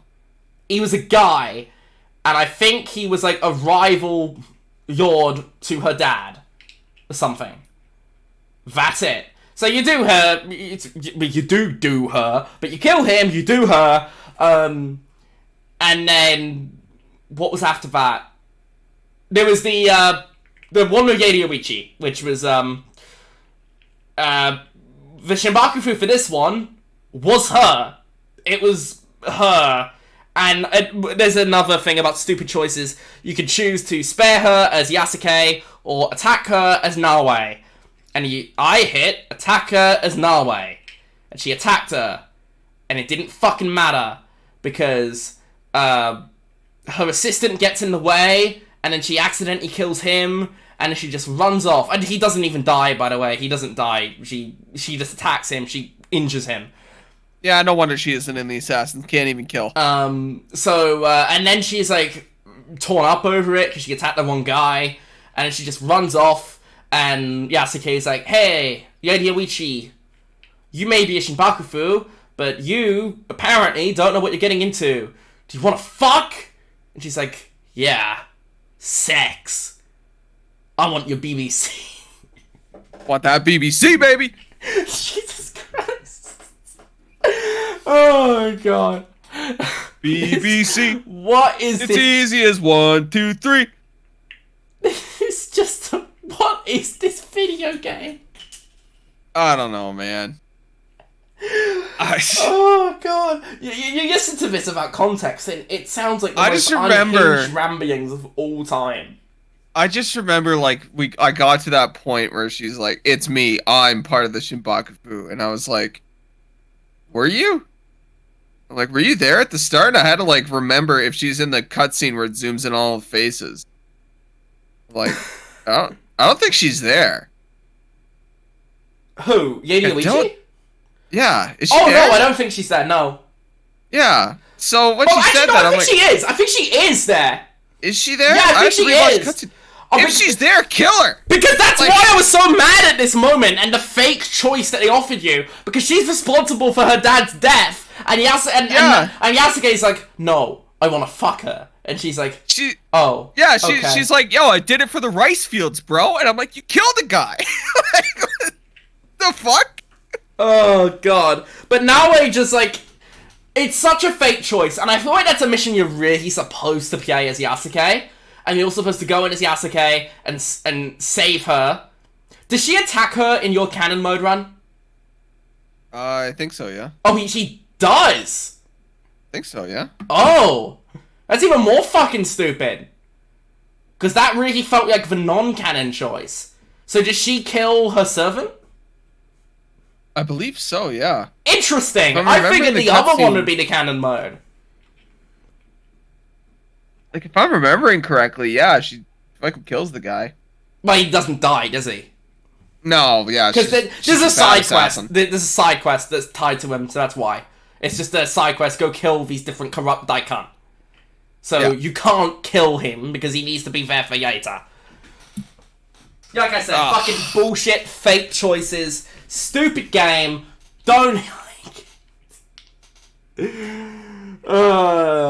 this game really did break me. Yeah, I killed your dad, but like these rice fields though. And like, Yasuke's like, okay. right, Yasuke's like, But can I fuck that your pussy? makes complete sense to me. In order to fix these rice to be fields. fair, actually, Yasuke, that is kind of in character for Yasuke, given he was with Nobunaga when he attacked Iga. But that would actually be a good chance of some actual narrative tension between Yasuke and Nawe. But all there is Yasuke's like, yes. And Nawe's like, no. Yasuke's like, yes. Nawe's like, okay. That's it. That's all there is in narrative tension between the two. That actually would have been a really good opportunity for some tension. And no, we don't get it. Yeah. She bails and Yasuke is like, yo, I gotta go take care of something real quick though. Yeah, and then you do the romance quest for her where you fuck her. Hey, yo, what up, girl? She's a stupid fucking video game. Yo, what up? I know you're noble, and I'm just a dude. Just a dude. I'm just some random guy. I don't have a house. I haven't taken a shower in like 3 months, or like 4 years if you're playing the game normally.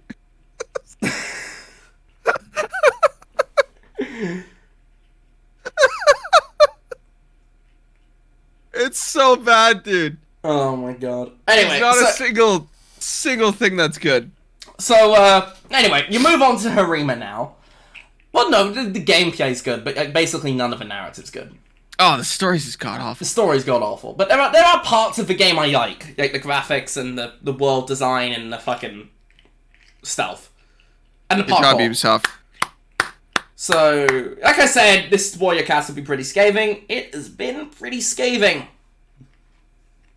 Anyway, I digress. Carrying on, right? Moving on. So, Iga and Harima are both kind of like the next areas to play. Level 23. Iga is not used in the main story at all outside of the prologue and some flashbacks. Yeah, true. Iga's just not used in the main story at all. There's a couple of side quests you can do there. There's a quest line with Antimatsu, and there's a quest line with, I can't remember. I think it was Ibuki for Yasuke. The romance quest line for Ibuki. Oh, no, I didn't do the romances. But Harima was like the other thing, and there were two quest lines there. One with there was the Ox, Captain Fat Fuck. He's a fat fuck. I remember there was like a little bit of stuff there with loyalty. And, well, these soldiers fight for him because they believe in his cause. And that was actually kind of interesting. But it just doesn't go anywhere. You kill him, you move on. But it was fine. I think this was actually one of the better ones in the game. Yeah. After that, there was the one where the son was kidnapped. And there were two different nobles. And I could immediately tell that one of those two nobles was going to be the Shinbakufu. And I could tell even before then that it was going to be his dad. The kid's dad. But there was stuff about, you know, family and duty and whatever. And there was some compelling stuff there. I think the two quest lines in Harima were the strongest ones of the Shinbakufu regional quest lines. Yeah. They weren't great, but they were okay. Which is basically as good as you're gonna get. After that was the Yamato one. I don't remember what happened in Yamato.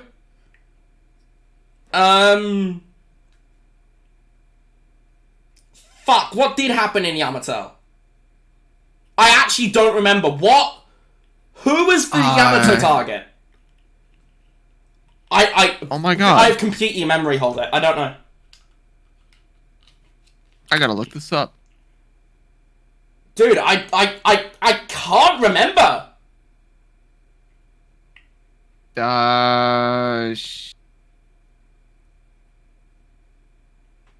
Oh, it's the monk. Oh yeah, the Iko Iki guy. Yeah, Iko Iki guy. Yeah. What do you mean Iko Iki? That's the thing that they were part of, the Iko Iki rebellion. Yeah, there was a whole thing with like there was like a feud between two warring clans, and he was in there as a negotiator, but apparently he was the one that was actually setting them up. I will say I actually didn't see that one coming. I figured it would be the first guy you talked to. But no, it wasn't. It was him. That was... yeah, it was okay. The way he dies is really fucking dumb.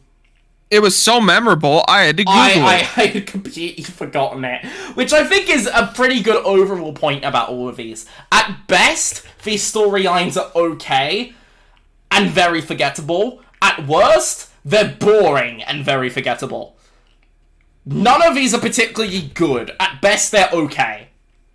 The Shinbakufu storylines. Yeah. But yeah, that one is fine. It was very It was very average, which basically means it's like top 3. The Mikasa one, there was the stuff with Nagahide and Hong. Hong's the GOAT, by the way. Love that guy. He's in the game for like 2 minutes, but he's just a cool dude who makes food. What a GOAT. He's also fat. There's like a lot of fat people in this game for some reason. Which is odd for one, Japan, and two... DEI agenda! Just kidding. Like, old Japan. You know how hard it is to get fat in Japan? Yeah. But the Mikasa thing, you fought... It was like a guy, like a rival clan to, Nagahide, if I recall. And you fight him, you kill him, he's like, oh, I did it for the sake of my people. And Nawe actually kind of, like, has some sympathies for him. Yeah. Which would have actually been, like, which would have led to a really cool moment where you could have chosen to spare him. And that would have been like, okay, that's character growth for Nawe. He may have been involved in her father's death, but he did it for the sake of his people and what he thought was the right thing. Ezio walked away from the Borgias. Yeah. That would have been some fucking character development. Nope. There's a few missions in this game where the developers said before release that there would be certain targets you could choose to kill or spare. None of these choices make a difference. There is a choice with Yaeli Oichi to kill her or spare her. Regardless of which one you pick, she gets spared. There's a choice with the dad of the boy to kill him or spare him. Regardless of what happens, he bleeds out and dies. And then there should have been a choice to kill him or spare him in Wakasa. None of it mattered. None of it mattered.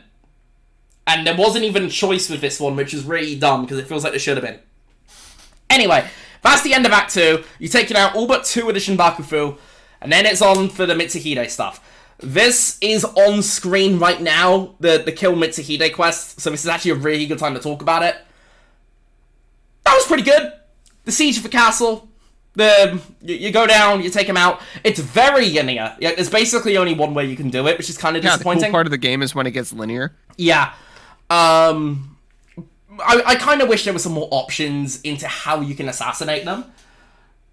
Because there are a couple of these target missions do actually give you some cool kill opportunities, which is cool. I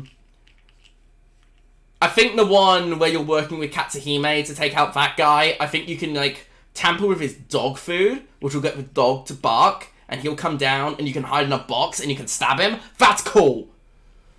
Obviously you can't do that if you're playing this Yasuke, but whatever. I did all the target kill quests as both Yasuke and Naoe. I made a save, went back and did the other. Oh, really? Yeah, I did. They are very different paths, but it feels like a lot of these were designed, like, the one where you kill the ox, designed for Yasuke. The one where you kill the guy with the dog, that's definitely designed for Naoe. There's some way it feels like you're supposed to do it. One way or the other. The majority of the game is designed with Naoe. Yeah, for sure. The point that Skill Up made in his review, which I definitely agree with, and this is more gameplay related than story, but Yasuke feels like he's been dropped into the wrong video game. Yeah. Yeah, he said putting Robocop in a Mario 64 level.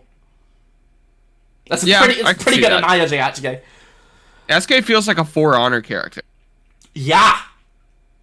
Except the combat's not as good as For Honor's, because For Honor's combat's actually excellent. Yeah, Yasuke just shows up, he's like, I'm strong as fuck! And he just starts beating the shit out of everything. He can just fucking ram through concrete Yeah, barricades. he doesn't give a shit. Like, I didn't give a shit. I just ran through everything, beat the fuck out of everything. Dude, you can't even stealth if you try to, because he's not designed for it. No, you like show up and get one guy. By the way, this is literally coming up on screen, so I'll quickly mention this. The kill is Yasuke, kill is Naoe thing for Mitsuhide. Mitsuhide asks to be honored, and you let him do his proper samurai death. There's no option to let him do that. There's no option. No. You either kill him as Naoe, she slits his throat, you're about to see that on screen, or you kill him as Yasuke, and he denies him the honorable death because he killed Nobunaga.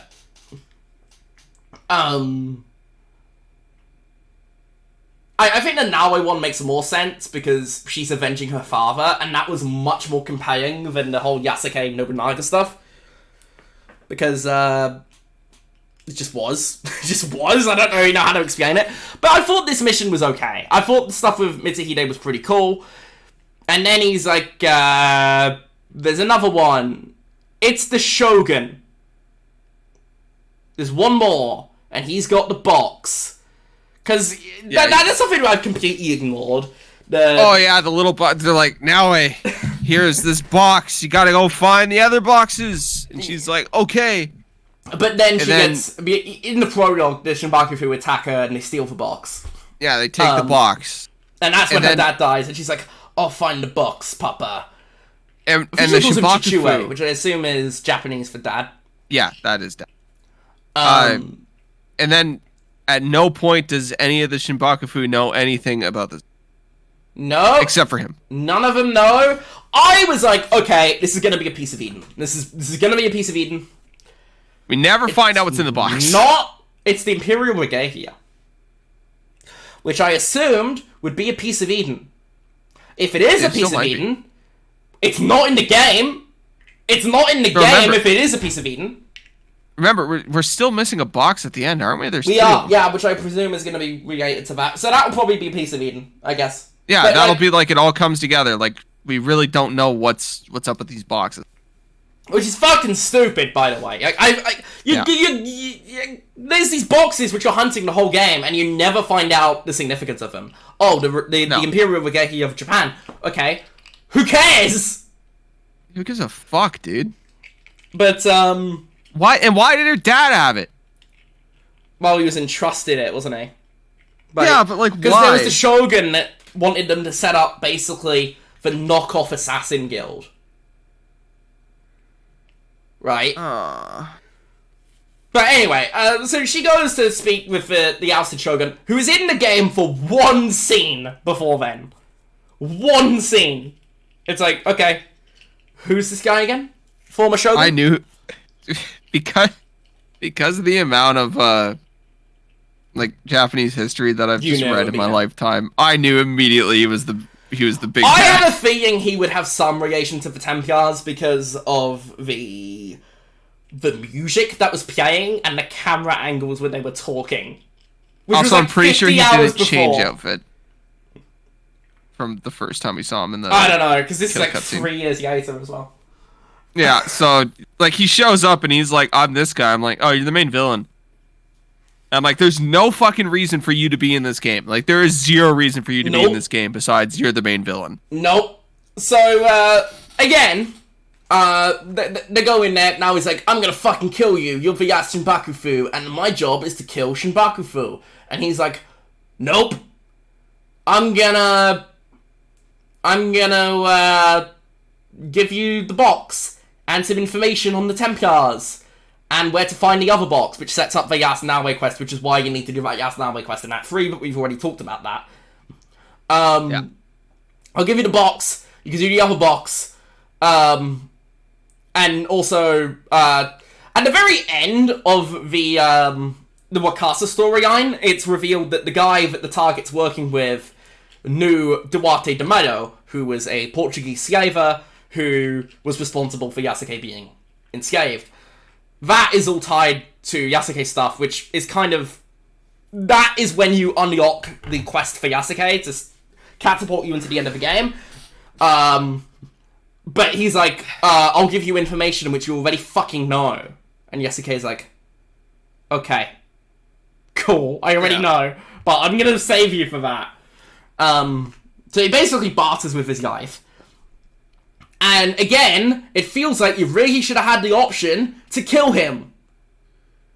You should have had the option to kill him. You should have had the option for Nawe to be like, fuck you! And then just stabs him, because he's directly responsible for the death of her father, and from Yasuke's point of view, the death of Nobunaga. Yeah. But he doesn't give a neither of them give a shit. They're both like, okay, you're a piece of shit, and you're gonna die alone and forgotten. Which evidently was not true, given we are talking about him 440 years later. But anyway, they don't give you the option to kill him. They spare him. Game. That's the end of the Shinbaku storyline, and then you're on to the Yasuke stuff. There are Junjiro quests you also need to do to beat the game. They are nothing? Yeah, they literally mean nothing. No, they're all very short quests. I think they're kind of intended to be, like, comic relief. Tonal. It's like it's the wind down quest. Yeah, this is a bit of fun you can do. You can go make soup. You can go find this guy. You can go... hang out with this little fat kid. He's a nice guy, though. Yeah. He's actually, like, beyond Naoe and Yasuke, probably, like, the only character in the game I sort of cared about. No, it's the only character that has character. Yeah, because there's the stuff with him. But also, like, after the end of Act 1, where the whole thing is revealed, where he forgave Naoe for killing his father, that never goes anywhere. It never goes anywhere because it can't go anywhere because of the structure of the game. And you basically can do the Junjiro quest in any order. There's like one per season. There is one locked behind killing over Shinbakufu. I don't remember why. I don't think there was any significance to it, but for some reason there's one you have to do after beating all the Shinbakufu. But I did them. I did the Junjiro quest. They're fine. They're fun. They're just a little bit of light-hearted nothing. But, yeah. They're okay. They're cool. The more I remember the story, the more I remember that Naoe's moral compass is a fucking roulette wheel. Elaborate. Oh, she's sparing people, killing people. It's such a roulette wheel. She goes for the throat of what's her name. She's like, "I know, I'm killing this bitch." Yeah, and then she stabs the other guy, and she's like, "I'm sad because I stabbed this guy." It's the same thing with Nobunaga. Nobunaga says, "I didn't betray you. Mitsuhide did," and she's like, "What?" Just walks away and cries in the hideout. She's like, "You little bitch." What? I need to change my whole life view because of this. Peace. And she leaves and she goes to the Gap or whatever to get more outfits. And fucking Yasuke is there like, "So bro, do you want to like bail out of here?" And Nobunaga's like, "No, you're gonna fucking kill me, motherfucker." Yeah, by the way, what's that about? Oh, it's because Nobunaga had had Wikipedia open and he's like, "What's the date today?" Oh shit. I'm dead. He was like, "Oh fuck. Shit. Off in my head." Oh. Alright, Yasuke, cut off my head. And Yasuke's like, "Do you have any final words you want me to like impart to your like wife and kids and shit? Or like, do you want like a message to get out there?" He's like, "No, I'm good. I'm good. No, I'm good. You can just kill me now." You gotta go help Naoe now, because she's the main character. Yeah, you saw that girl that just beat the shit out of me and left? You should really go help her. Yeah. She seems pretty cool. I bet you she finds some sick robes later. I mean, she said she was going to the Gap. She's probably got them right now. And Yasuke's like, all right, let me just kill the one guy that I like and then not talk about him. Yeah, he's never torn up about that. Like, ever? No. You'd think he would like him more. No. You know? Maybe, kind of, yeah. You think, like, because he'd be a little bit more into Nobunaga. And the funny thing about gameplay is that because you know how you start out with like the Oda armor? Yeah. And then like the first set of armor you find that isn't that is just way better and you just equip it immediately? Yeah, because it's level 1 gear and then you find it level 19 gear because it's been 20 hours in. Yeah, so in my mind it's just like Oda died and he's like, "Man, fuck this symbol." Just immediately just throws it on the ground and he's like, "Yo! This fit fire as fuck." Shit. This one got a way better defense score. This stupid fucking video game. Plus 40 health, goddamn. Hell fuck yeah! loyalty, am I right? Did you say fuck royalty or fuck loyalty? Fuck loyalty. Technically royalty, he was technically the head of Japan. Oh god. But yeah, all that is true. But anyway, we've been moving on past the Naoe stuff, past the Junjiro stuff, past we're getting into the end game of Yasuke. The final part of the game. stuff we've got is the Yasuke stuff, and a brief epilogue quest, which is basically just talk to your boys. So, doesn't matter. Yasuke, he goes after Duarte de Mayo, hunts him, kills him. That's pretty cool. I think the stuff with the Templars is mostly well done. He talks to his old Jesuit friend, and then he's like, goes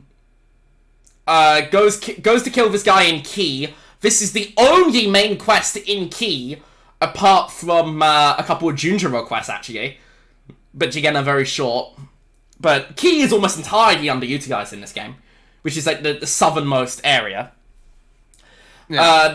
You go kill this Templar who's like training Japanese warriors. You try to reason with him. He says fuck you. You kill him. Like the only boss fight in the game that is remotely challenging. Like this guy can like fucking two-shot you if you're not careful. So you kill him. You go to Tumba, which is like the Yas region of the game. The Yas 3 main missions are set there. You go talk to this girl who's like leading the Templars, and like she captures you with Nuno Caro, who's like the head of the Templars here. And she's like, okay, I'm gonna help you because I can't stand this guy, even though No. you're not describing this properly. Okay, go on. Okay, Yasuke shows up, and it's Mitsuhide's daughter, by the way. Yeah, I know. I said it was Mitsuhide's daughter. Yeah, and she's like, all right, I'm gonna drug him, and she drugs Yasuke. Yeah. And then she looks at Karo, and she's like, yo, I kind of want to kill him. And then Yasuke wakes up, and she's like, no. I kind of changed my mind. Like, Nunakaro's kind of a fair, dick. I think she was saying that Nunakaro wouldn't kill him. I mean, I think she was saying that to misdirect Nunakaro. Yeah, I know she was, but she's like, Yasuke doesn't understand that. No. So she just wakes up and she's just like, hey, I know that like 4 times in this game, you've been betrayed or like something random has happened, but like you should totally trust me to do this. And it works out for him because he's immediately like, yeah, sure. Okay, why not? Because Yasuke has nothing. Like, he has no plot, no character development, no nothing. So this random woman... He does get character development, but the character development's all in the last mission of the game. Has nothing to do with this. Yeah, no. Because she's just like, yo, go kill this guy. And he's like, I was going to do that anyways. Yeah. And she's like, oh, why did I stop you? You know what would have been way easier? He shows up, instead of drugging him, he just sits beside the door. She's like, hey, he's right there. But then there needs to be you don't get the epic final confrontation. With horrid music? Oh my god. That fucking music. We'll get to that. We'll get to that, because we're getting a bit ahead of ourselves. But anyway, she's like, Nunakaro's taking my son as hostage. You gotta rescue him. I thought, okay, right. This is believable motivation. So not her son, it's her younger brother. It's her younger brother, but she's like way older than him, like 20 years older. So Nunakaro's taking her son hostage, you gotta rescue him. It's like, okay, fine. That's believable motivation from her point of view. It's, okay, I don't like this guy, he's responsible for the death of my dad, but I want to save my brother, so that's more important. It's actually very similar to The Last of Us 2, with Abby and Yav. It's the same sort of motivation. Kind of, yeah. Where Abby has the chance to kill Ellie and take revenge on the deaths of Nora and Owen and Mel. No. She's like, no, the cycle of violence ends here. So you go rescue him, and then obviously Ellie goes back to hunt her like a year later, but that's besides the point. It doesn't even feel like a year, it just feels like a week. Yeah, but it's like that kid is born, right? Dia's kid, in that time, it's like a year. Yeah, it just... Or at least, like 6 months. Probably at closer... Well, no, because we only find out she's pregnant, like, during Seattle. We can't get into more Last of Us 2 stuff. Yeah, sorry. Besides, that'll mostly be Season 3 stuff anyway, so that'll be at 2027 before we talk about it. But...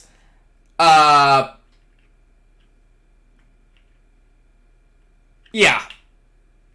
I thought Aquazan is fine. You go rescue this kid, and she's like, okay, I'm not happy about what you did to Mitsuhide, but I'm over this. I'm over this violence and the bloodshed. I'm taking my brother, and we're just going somewhere else. And Yasuke's like, we're just fucking off. Okay, cool, fair enough.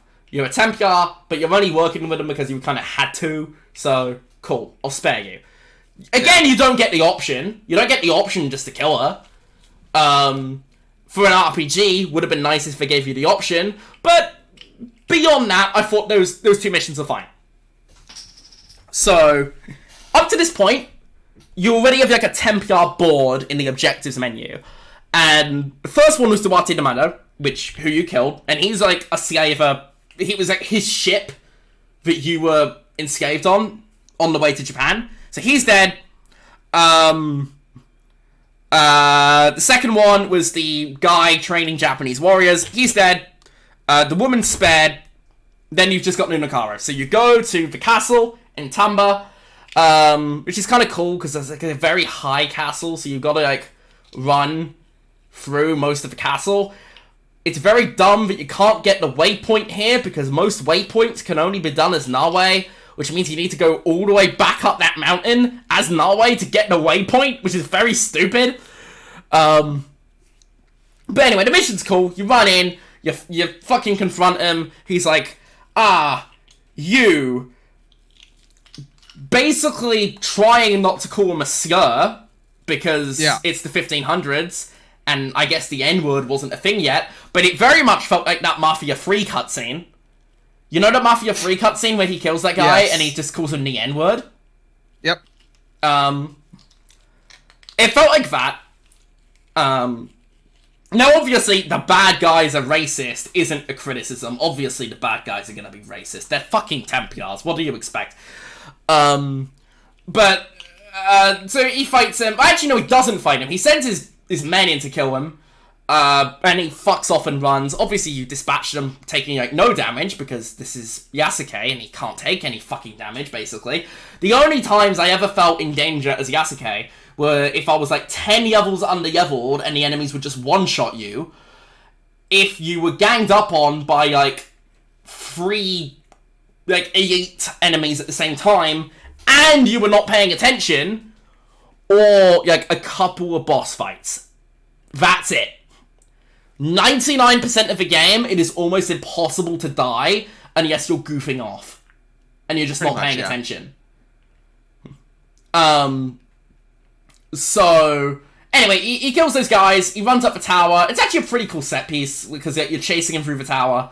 And then there's the final boss, stupidly easy. Which I think is kind of the point, you know. This guy's actually a weak man, but he has control. So, I think the final boss was supposed to be easy. It was very easy. Some of the dumbest fucking combat music in video game history plays during this. It's bad. It's bad. The combat music is atrocious. For the Nuno Carno? Yeah. Caro? Yeah, the Nuno Caro fight. So, I had something fun happen. For the ending of the game, I decided to plug in my PC to my big-ass TV. With a big-ass subwoofer and a big-ass sound system, which is normally awesome. For some reason, my computer decided to only play half the audio. And with that song, the background track on it, they repeat the line, I think it's Chinja wa Chinja, which is an African phrase. But it sounds a lot like Ching Chong Ching Chong when it's played through an audio system like this. So for the whole final fight, it was just a rap beat and some dude going ching chong, ching chong, ching chong, and I was like, what the fuck? I was like, what the? All that racist backlash against Ubisoft, and it turns out Ubisoft are the biggest racist of all. Like if you click open, like you can just look up the boss music on YouTube. Like the first 4 seconds is what was looping, and that's all it was playing.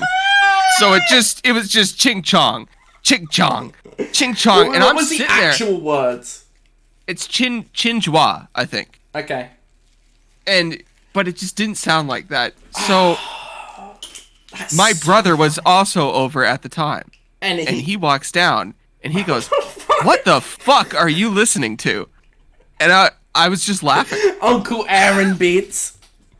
Yeah, I was like, this is like what the fuck? You know that moment in Spider-Man Miles where there's the whole Uncle Aaron's got his soundscape and Miles listens to it and it's the most abysmal dog shit of all time. I kind of just want to like cut in that part of the movie, but with just the first 4 seconds of this and just like distort it as much as I can. Because that's what I want. I want to see the Nuno Caro fight with the Uncle Aaron music from Spider-Man Miles. Ching chong! Ching chong! Alright, that's enough of this joke, because people will take that out of context.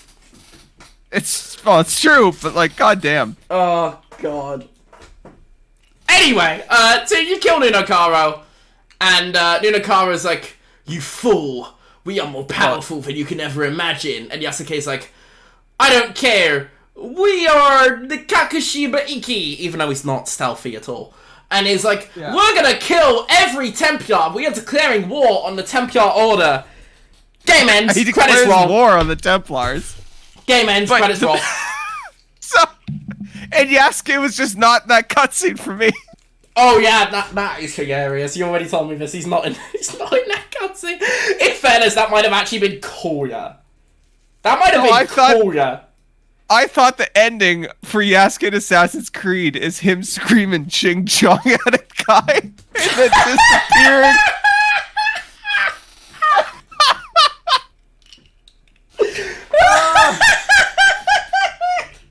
It's worth pointing out that the guy he kills is Portuguese, not Japanese. Yeah, he's not Japanese, but it's still very funny to me because in my mind that just means Yasuke is so racist he sees them all as that.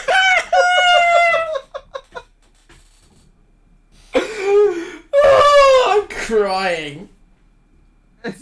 First time Assassin's Creed Shadows has actually made me feel emotions. Yeah. And that's the problem with Assassin's Creed. It's just like the game's used to make you feel things, but not anymore. Yeah. I cared about Ezio. I cared about fucking Aexios. Yeah, I cared about I didn't play Alexios, I played what's her name? Cassandra. Yeah, but whichever one you play, so it doesn't matter. But yeah, I played as the right choice. Yeah, she's the canon one. But anyway, so she's the better voice actor. So credits roll after this, and Yasuke just declares, "Oh, we're gonna kill the Templars." It's a spam call. Spam call. Yeah, we're gonna kill the Templars, and nobody turns him and goes, "How?" But Nuno Tosa goes, "How?" He's like, "'Cause we can," and then slits his throat, walks away. Title card again. Credits. Oh my god, fuck off.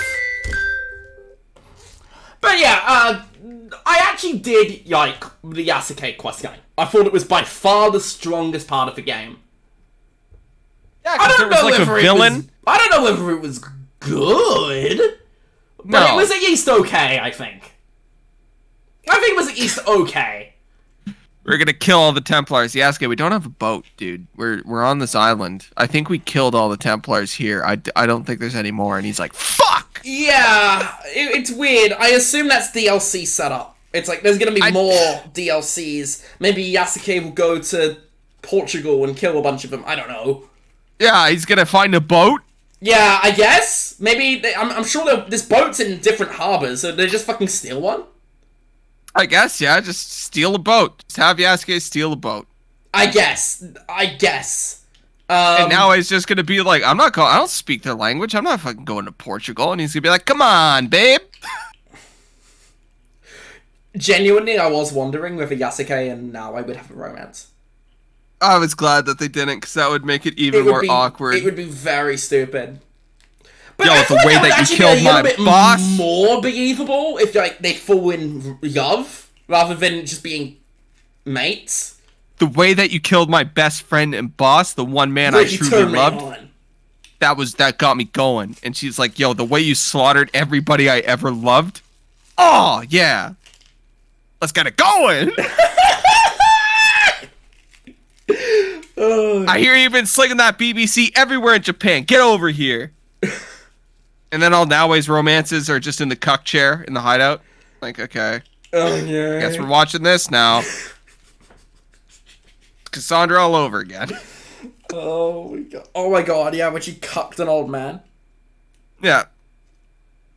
Or like fucking when she cucks the player because she's like, yeah, I got married, I have a husband now. I'm like, what about the romance I picked? They're like, fuck you.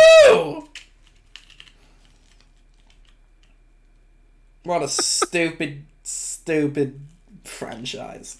Assassin's Creed Shadows. Assassin's Creed is a good franchise. It's like the only way I can describe the story is like it's like playing a Fallout game, but with all the dialogue randomized, so nothing makes sense. Yeah. Like there's a plot there, but I don't understand it, care about it, or remember it. It's buried behind, like, we'd say 40 hours, because obviously mine was like 95 hours, but I did everything. So how long was your save? About 40? Let me check.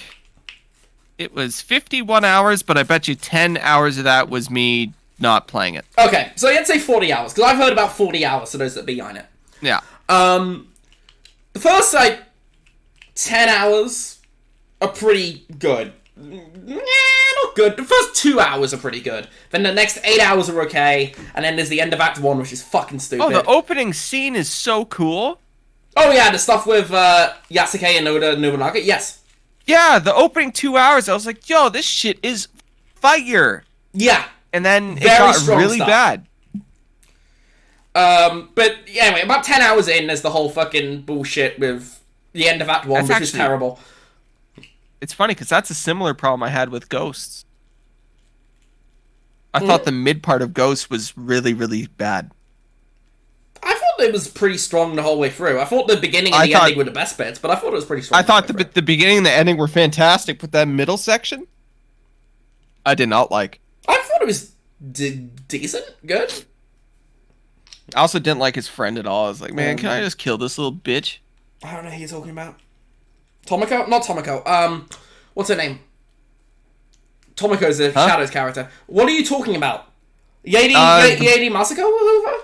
No, the guy that betrays him. Oh, yeah. He was always that. Yeah, I was like, man, this guy's a bitch. That was very predictable. Anyway, I digress. I think Tsushima is a completely different topic for another day.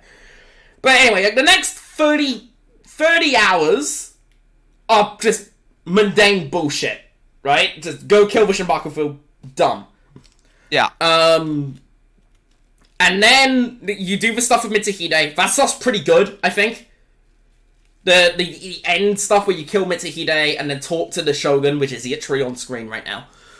And then you go off and... The Naoe quest line I thought was interesting, but it was very unfinished. And I'm frustrated that the assassin stuff is yet for DLC. Fuck off. No, your mom didn't give me any of that poom, so I killed everybody you loved. And then Yasuke's is, look, I was going to kill you, but I'm not, and now you have to go kill this guy, even though he was here, and you totally could have killed him while he was here, but he has my brother? Huh? That's literally it. That's literally the plot. Whose brother? That's Mitsuhide's daughter. Oh, yeah. Because he rescues the brother. I think the strongest part of this game, by some margin, is the Yasuke stuff at the end of the game. Can I tell you that my favorite part of the game? Go on. Was when I freed up the space on my M.2. Oof. But no. I'm gonna be fair here. I think the Yasuke stuff was pretty good. No. I think the Yasuke stuff was pretty good. I think it was by far the most interesting part of the narrative. But... Yeah, but if you compare it to literally any other story ever written, if you compare it to other Ubisoft stories that aren't good, it's worse. I don't think it's worse than, like, Avatar, or Skull and Bones, or... I never played Avatar. Or, I don't know, Star Wars Outlaws. I think, like, Yasuke is... I think the final few hours of this game with Yasuke are good. I think that stuff is good. They could have cut out 40 hours between, made it linear, and it was awesome. Yeah, but I liked the specifically Act 3 quest line with Yasuke. This is specifically what we're talking about here. Yeah. I think that stuff was pretty good. Yeah, it's okay. One major criticism I have, though, which is what the big but was for, why can you only kill the Templars as Yasuke?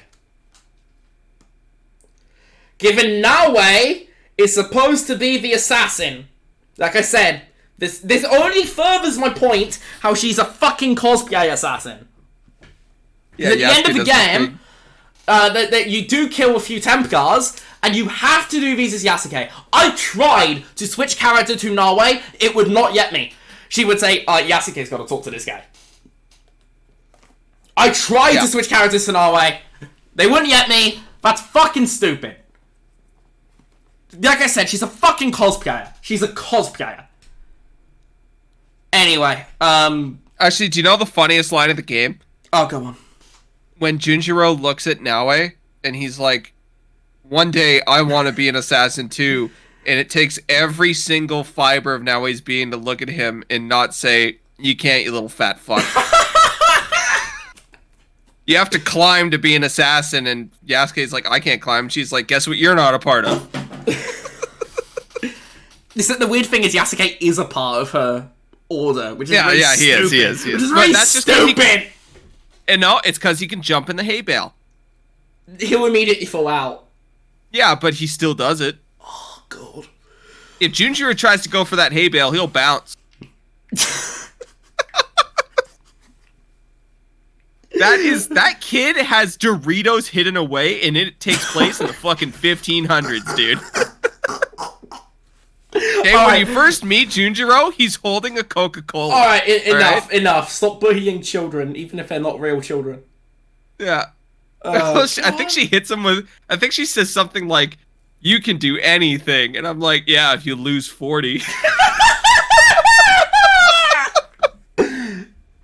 Anyway, that's the game. There is an Epilogue quest, which is just, there's a party at the hideout, and you talk to everyone, and everyone says, hey. And I'm like, hey. Hey. I don't remember who you are, but hey. And then Hanzo's there's one thing I specifically want to point out here. One of the people that can join your crew is Senno Rikyu, the T-ball guy. If you do a quest where you collect 7 T-balls. At the end of that quest, you get a choice whether to have a tea ceremony with your friends, or whether to lure them over, or your targets over to the tea ceremony, and you'll do it with you'll do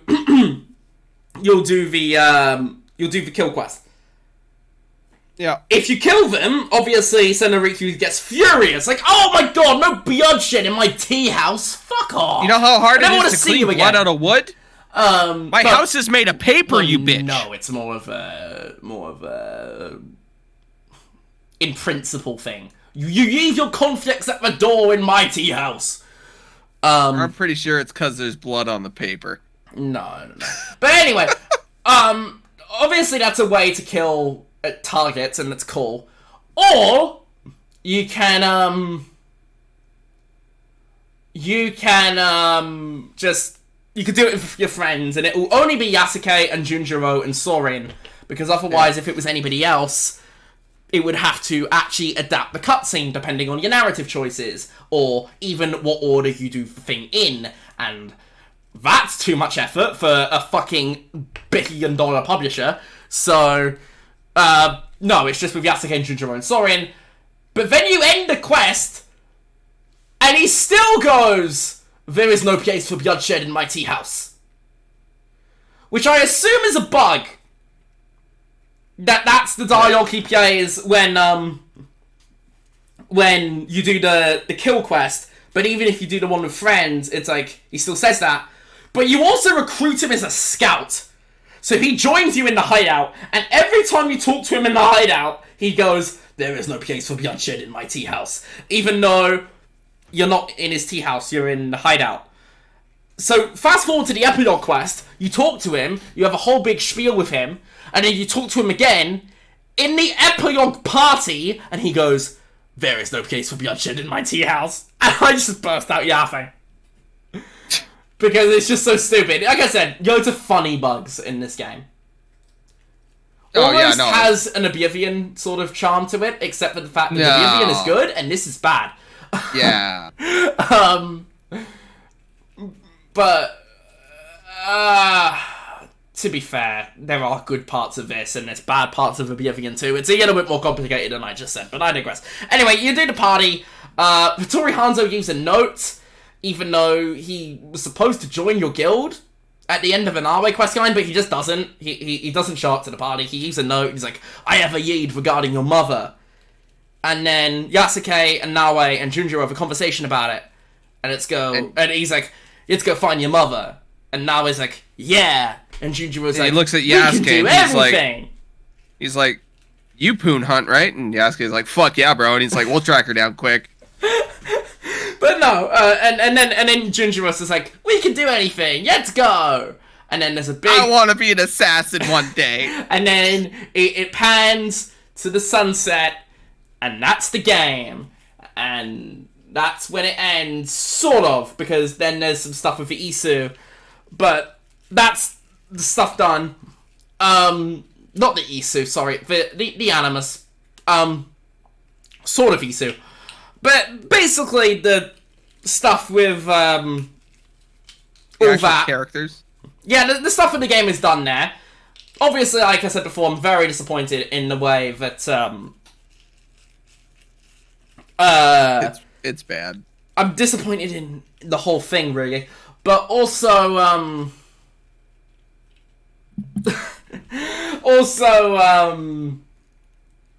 fuck.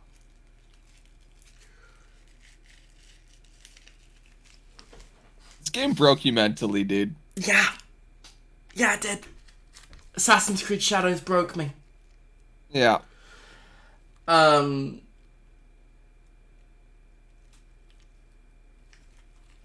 But, yeah. The story's bad. What the fuck was that noise? I don't know, man. Probably my chair. Story's bad. I'm particularly disappointed in the way the Now stuff ended. I feel like that really... It felt unfinished, and I feel like that's why the first DLC is being given away to pre-orders.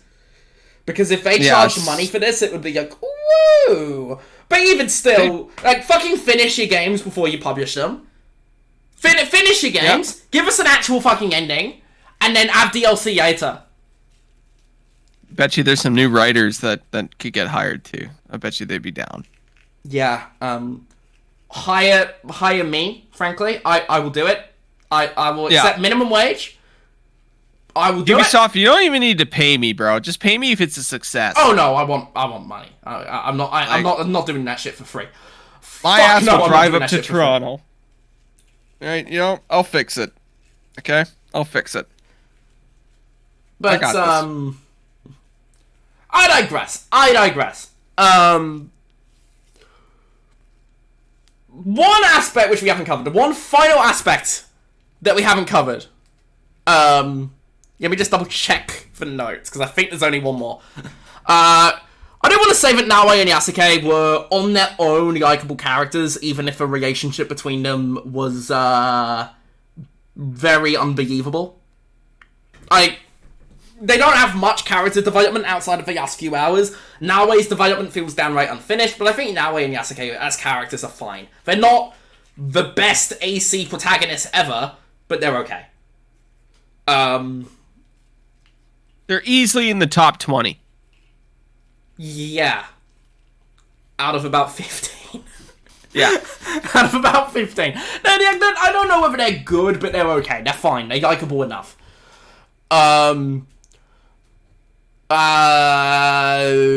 Side missions, kind of whatever. I mentioned that in the spoiler-free stuff, so I don't really care.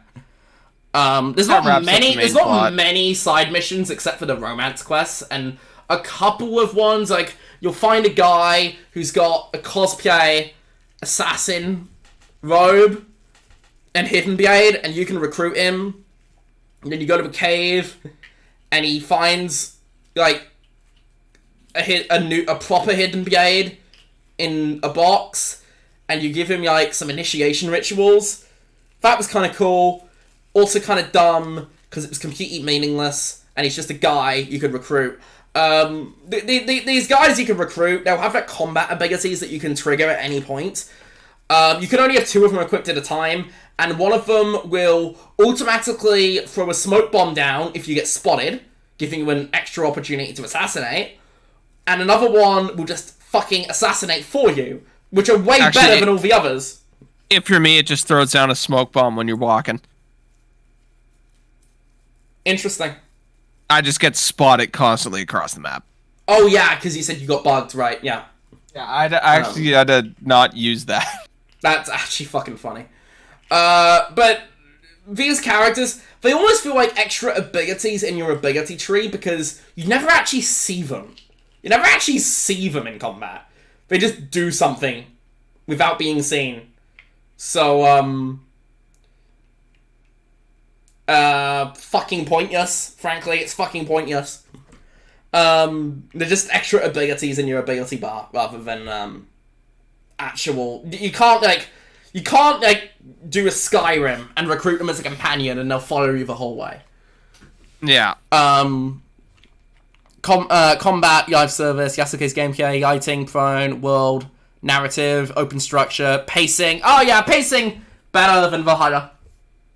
Better than Valhalla, still dog shit. Still bad, but better than Valhalla. The fact that it's 40 hours to beat the main story rather than 80. 100. Better. Obviously, I actually spent more time in this game than I did Valhalla, but that's because I was doing everything, and in Valhalla, I burned out of that stuff very quick. Once I found out in Valhalla, if you use daggers, it was over. I blew through that game. Like almost every single character in the game besides Naoe and Yasuke and Junjo are boring as hell. Yeah. I know this. We've already talked about this. Naoe question ending. The voice acting is terrible. Yeah, I played in voice acting Japanese is terrible. and Portuguese. The English voice acting is fucking abysmal. Like, some of the worst voice acting I've ever fucking heard. The other stuff's okay. One other thing to mention. Other languages. One other thing to mention, and it's the modern day. We're almost done. There's almost no modern day in this. There's almost no modern day at all. The game starts with, like, an Animus tutorial. It's like, oh, I'm gonna hack you. Go find a thing, and then come back to me later. And then at 3 specific intervals, it will be like, I see you've been making progress. Go make some more progress. Fuck off. And then at the very end of the game, after you finish the epilogue, you go to the very edge of Key, and you activate an Animus anomaly. And it's a cutscene where the guy's talking to Ego, was it? Yeah. And it's, maybe that's like an Isu or something? I don't know. It's not very clear what it is. It's like, oh, the player's done too much. Oh no, the player's done good. You're fucked. And he's like, no. Game ends. That's the end of the video game. The only stuff I did after that was just a few combat achievements to get the platinum and the castle where Nunokaro was to actually get that ticked off because I had to go back up and get the waypoint. There's another way. Like I said, that's it. There's almost no modern day in this, which I'm actually kind of relieved about because the modern day they is just cut all the modern day shit and be way better. The modern day is fucked. It's bad. I thought the modern day at first was pretty good, but after Desmond died, they just ran out of ideas. They could honestly retcon all the modern day stuff out of the game. Well, no, I think out of all the games. I think you should keep the stuff from AC1 to AC3. Keep Desmond. Keep that stuff. Keep Desmond. Everything after that, starting with AC4, bad. Bin it off. Yeah, just get rid of it. Just have the Assassin's games take place in the world we don't need to know. Syndicate's open world was just cutscenes. Not open world. Syndicate's modern day was just cutscenes. Yep. This was basically that. There's a couple of things where you walk in the Animus. That's it. And like I said, they basically say, you've done some stuff. Go do some more. Fuck off. Get in there and sling more BBC. We need to sling enough BBC for us to fill the Funko meter so that we can do the thing. I don't know. I don't know what the fucking modern day plot is. It's so bad. In fairness, it was basically set up for, because there was stuff with Yaya Hassan in Origins Odyssey Valhalla. That was all bad. It led to a very sicky, stupid thing with Desmond, the AI consciousness of Desmond, if you remember. Yeah. That was stupid. And then Yaya decides to kill herself. And then Basim gets brought into the modern day. Which is, oh my god, that's so stupid. Yeah, Basim... quite stupid. And then there's obviously Cassandra, who was also in the modern day, and she met fucking Yaya, didn't she? Oh my god. And then she just kills herself for no reason. Oh, it's so bad. The modern day is so bad. But yeah, I will say that the, I'll fast forward this gameplay footage because I think I'm AFK at this point. It's not offensively terrible. The modern day is not offensively terrible. It's also just nothing. And I think this is where I kind of want to go back to... Oh, I've gone too far. I've gone too far. Whatever. Podcast's almost over. This is kind of where I want to wrap up and say that, like I said in the spoiler-free stuff, I did enjoy most of my time with this video game. The stealth is much better. The fucking parkour is much better. The being an assassin is fun again, even if it's just a cosplay assassin. It's fucking gorgeous to look at. I walked away enjoying most of it, but also very, very disappointed in a lot of it. And I walk away much more down on the future of this franchise than I ever have. Yeah, they got like 2 shots left before it's just over. No, because this is like the 3rd one in a row now. Because like, well, they got the remake. If they don't fuck up the remake somehow, if the remake has a battle pass, it's over. Well, yeah, it's going to have a battle pass, because the battle pass is going to be tied into all the games, and you can earn them in all the games, because it's...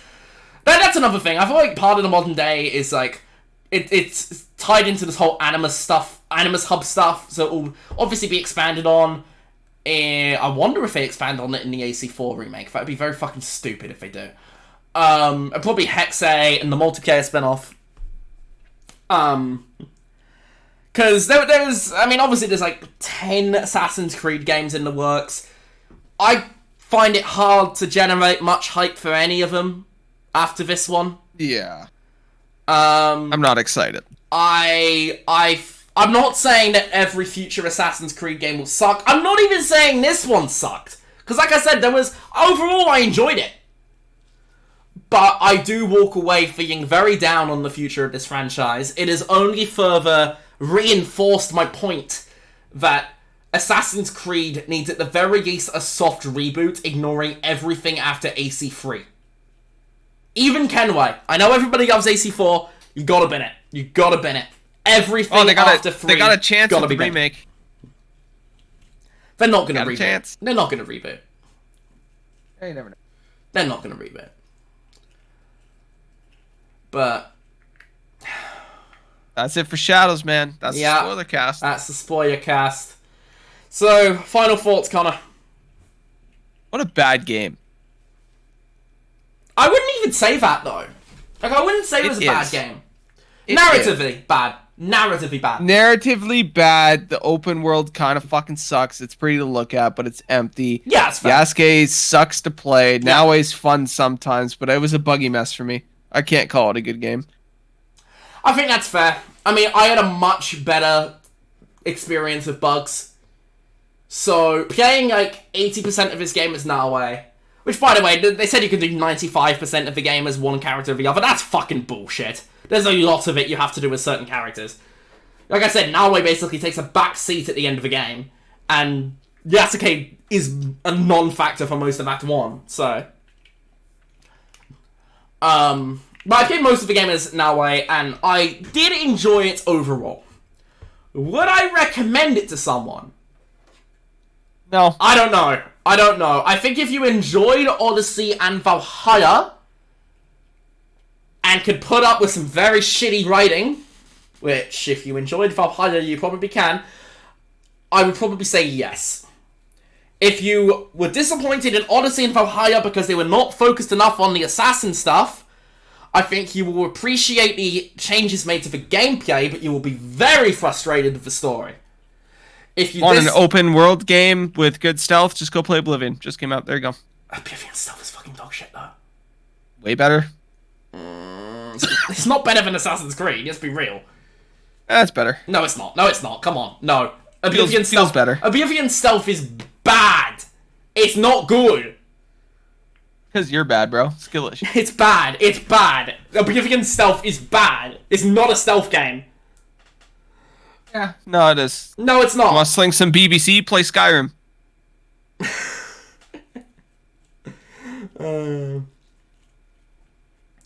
No, I would not recommend.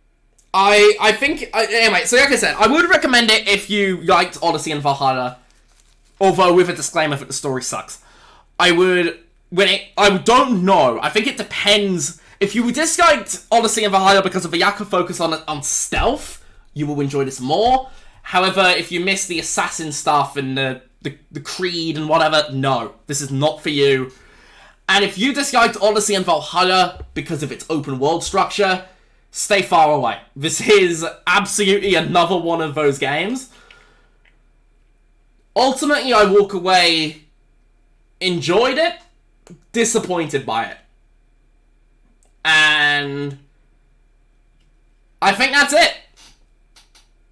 Yeah, that's pretty much wraps up my sentiments too. Yeah. Did you enjoy most of this? I enjoyed 20 hours of it.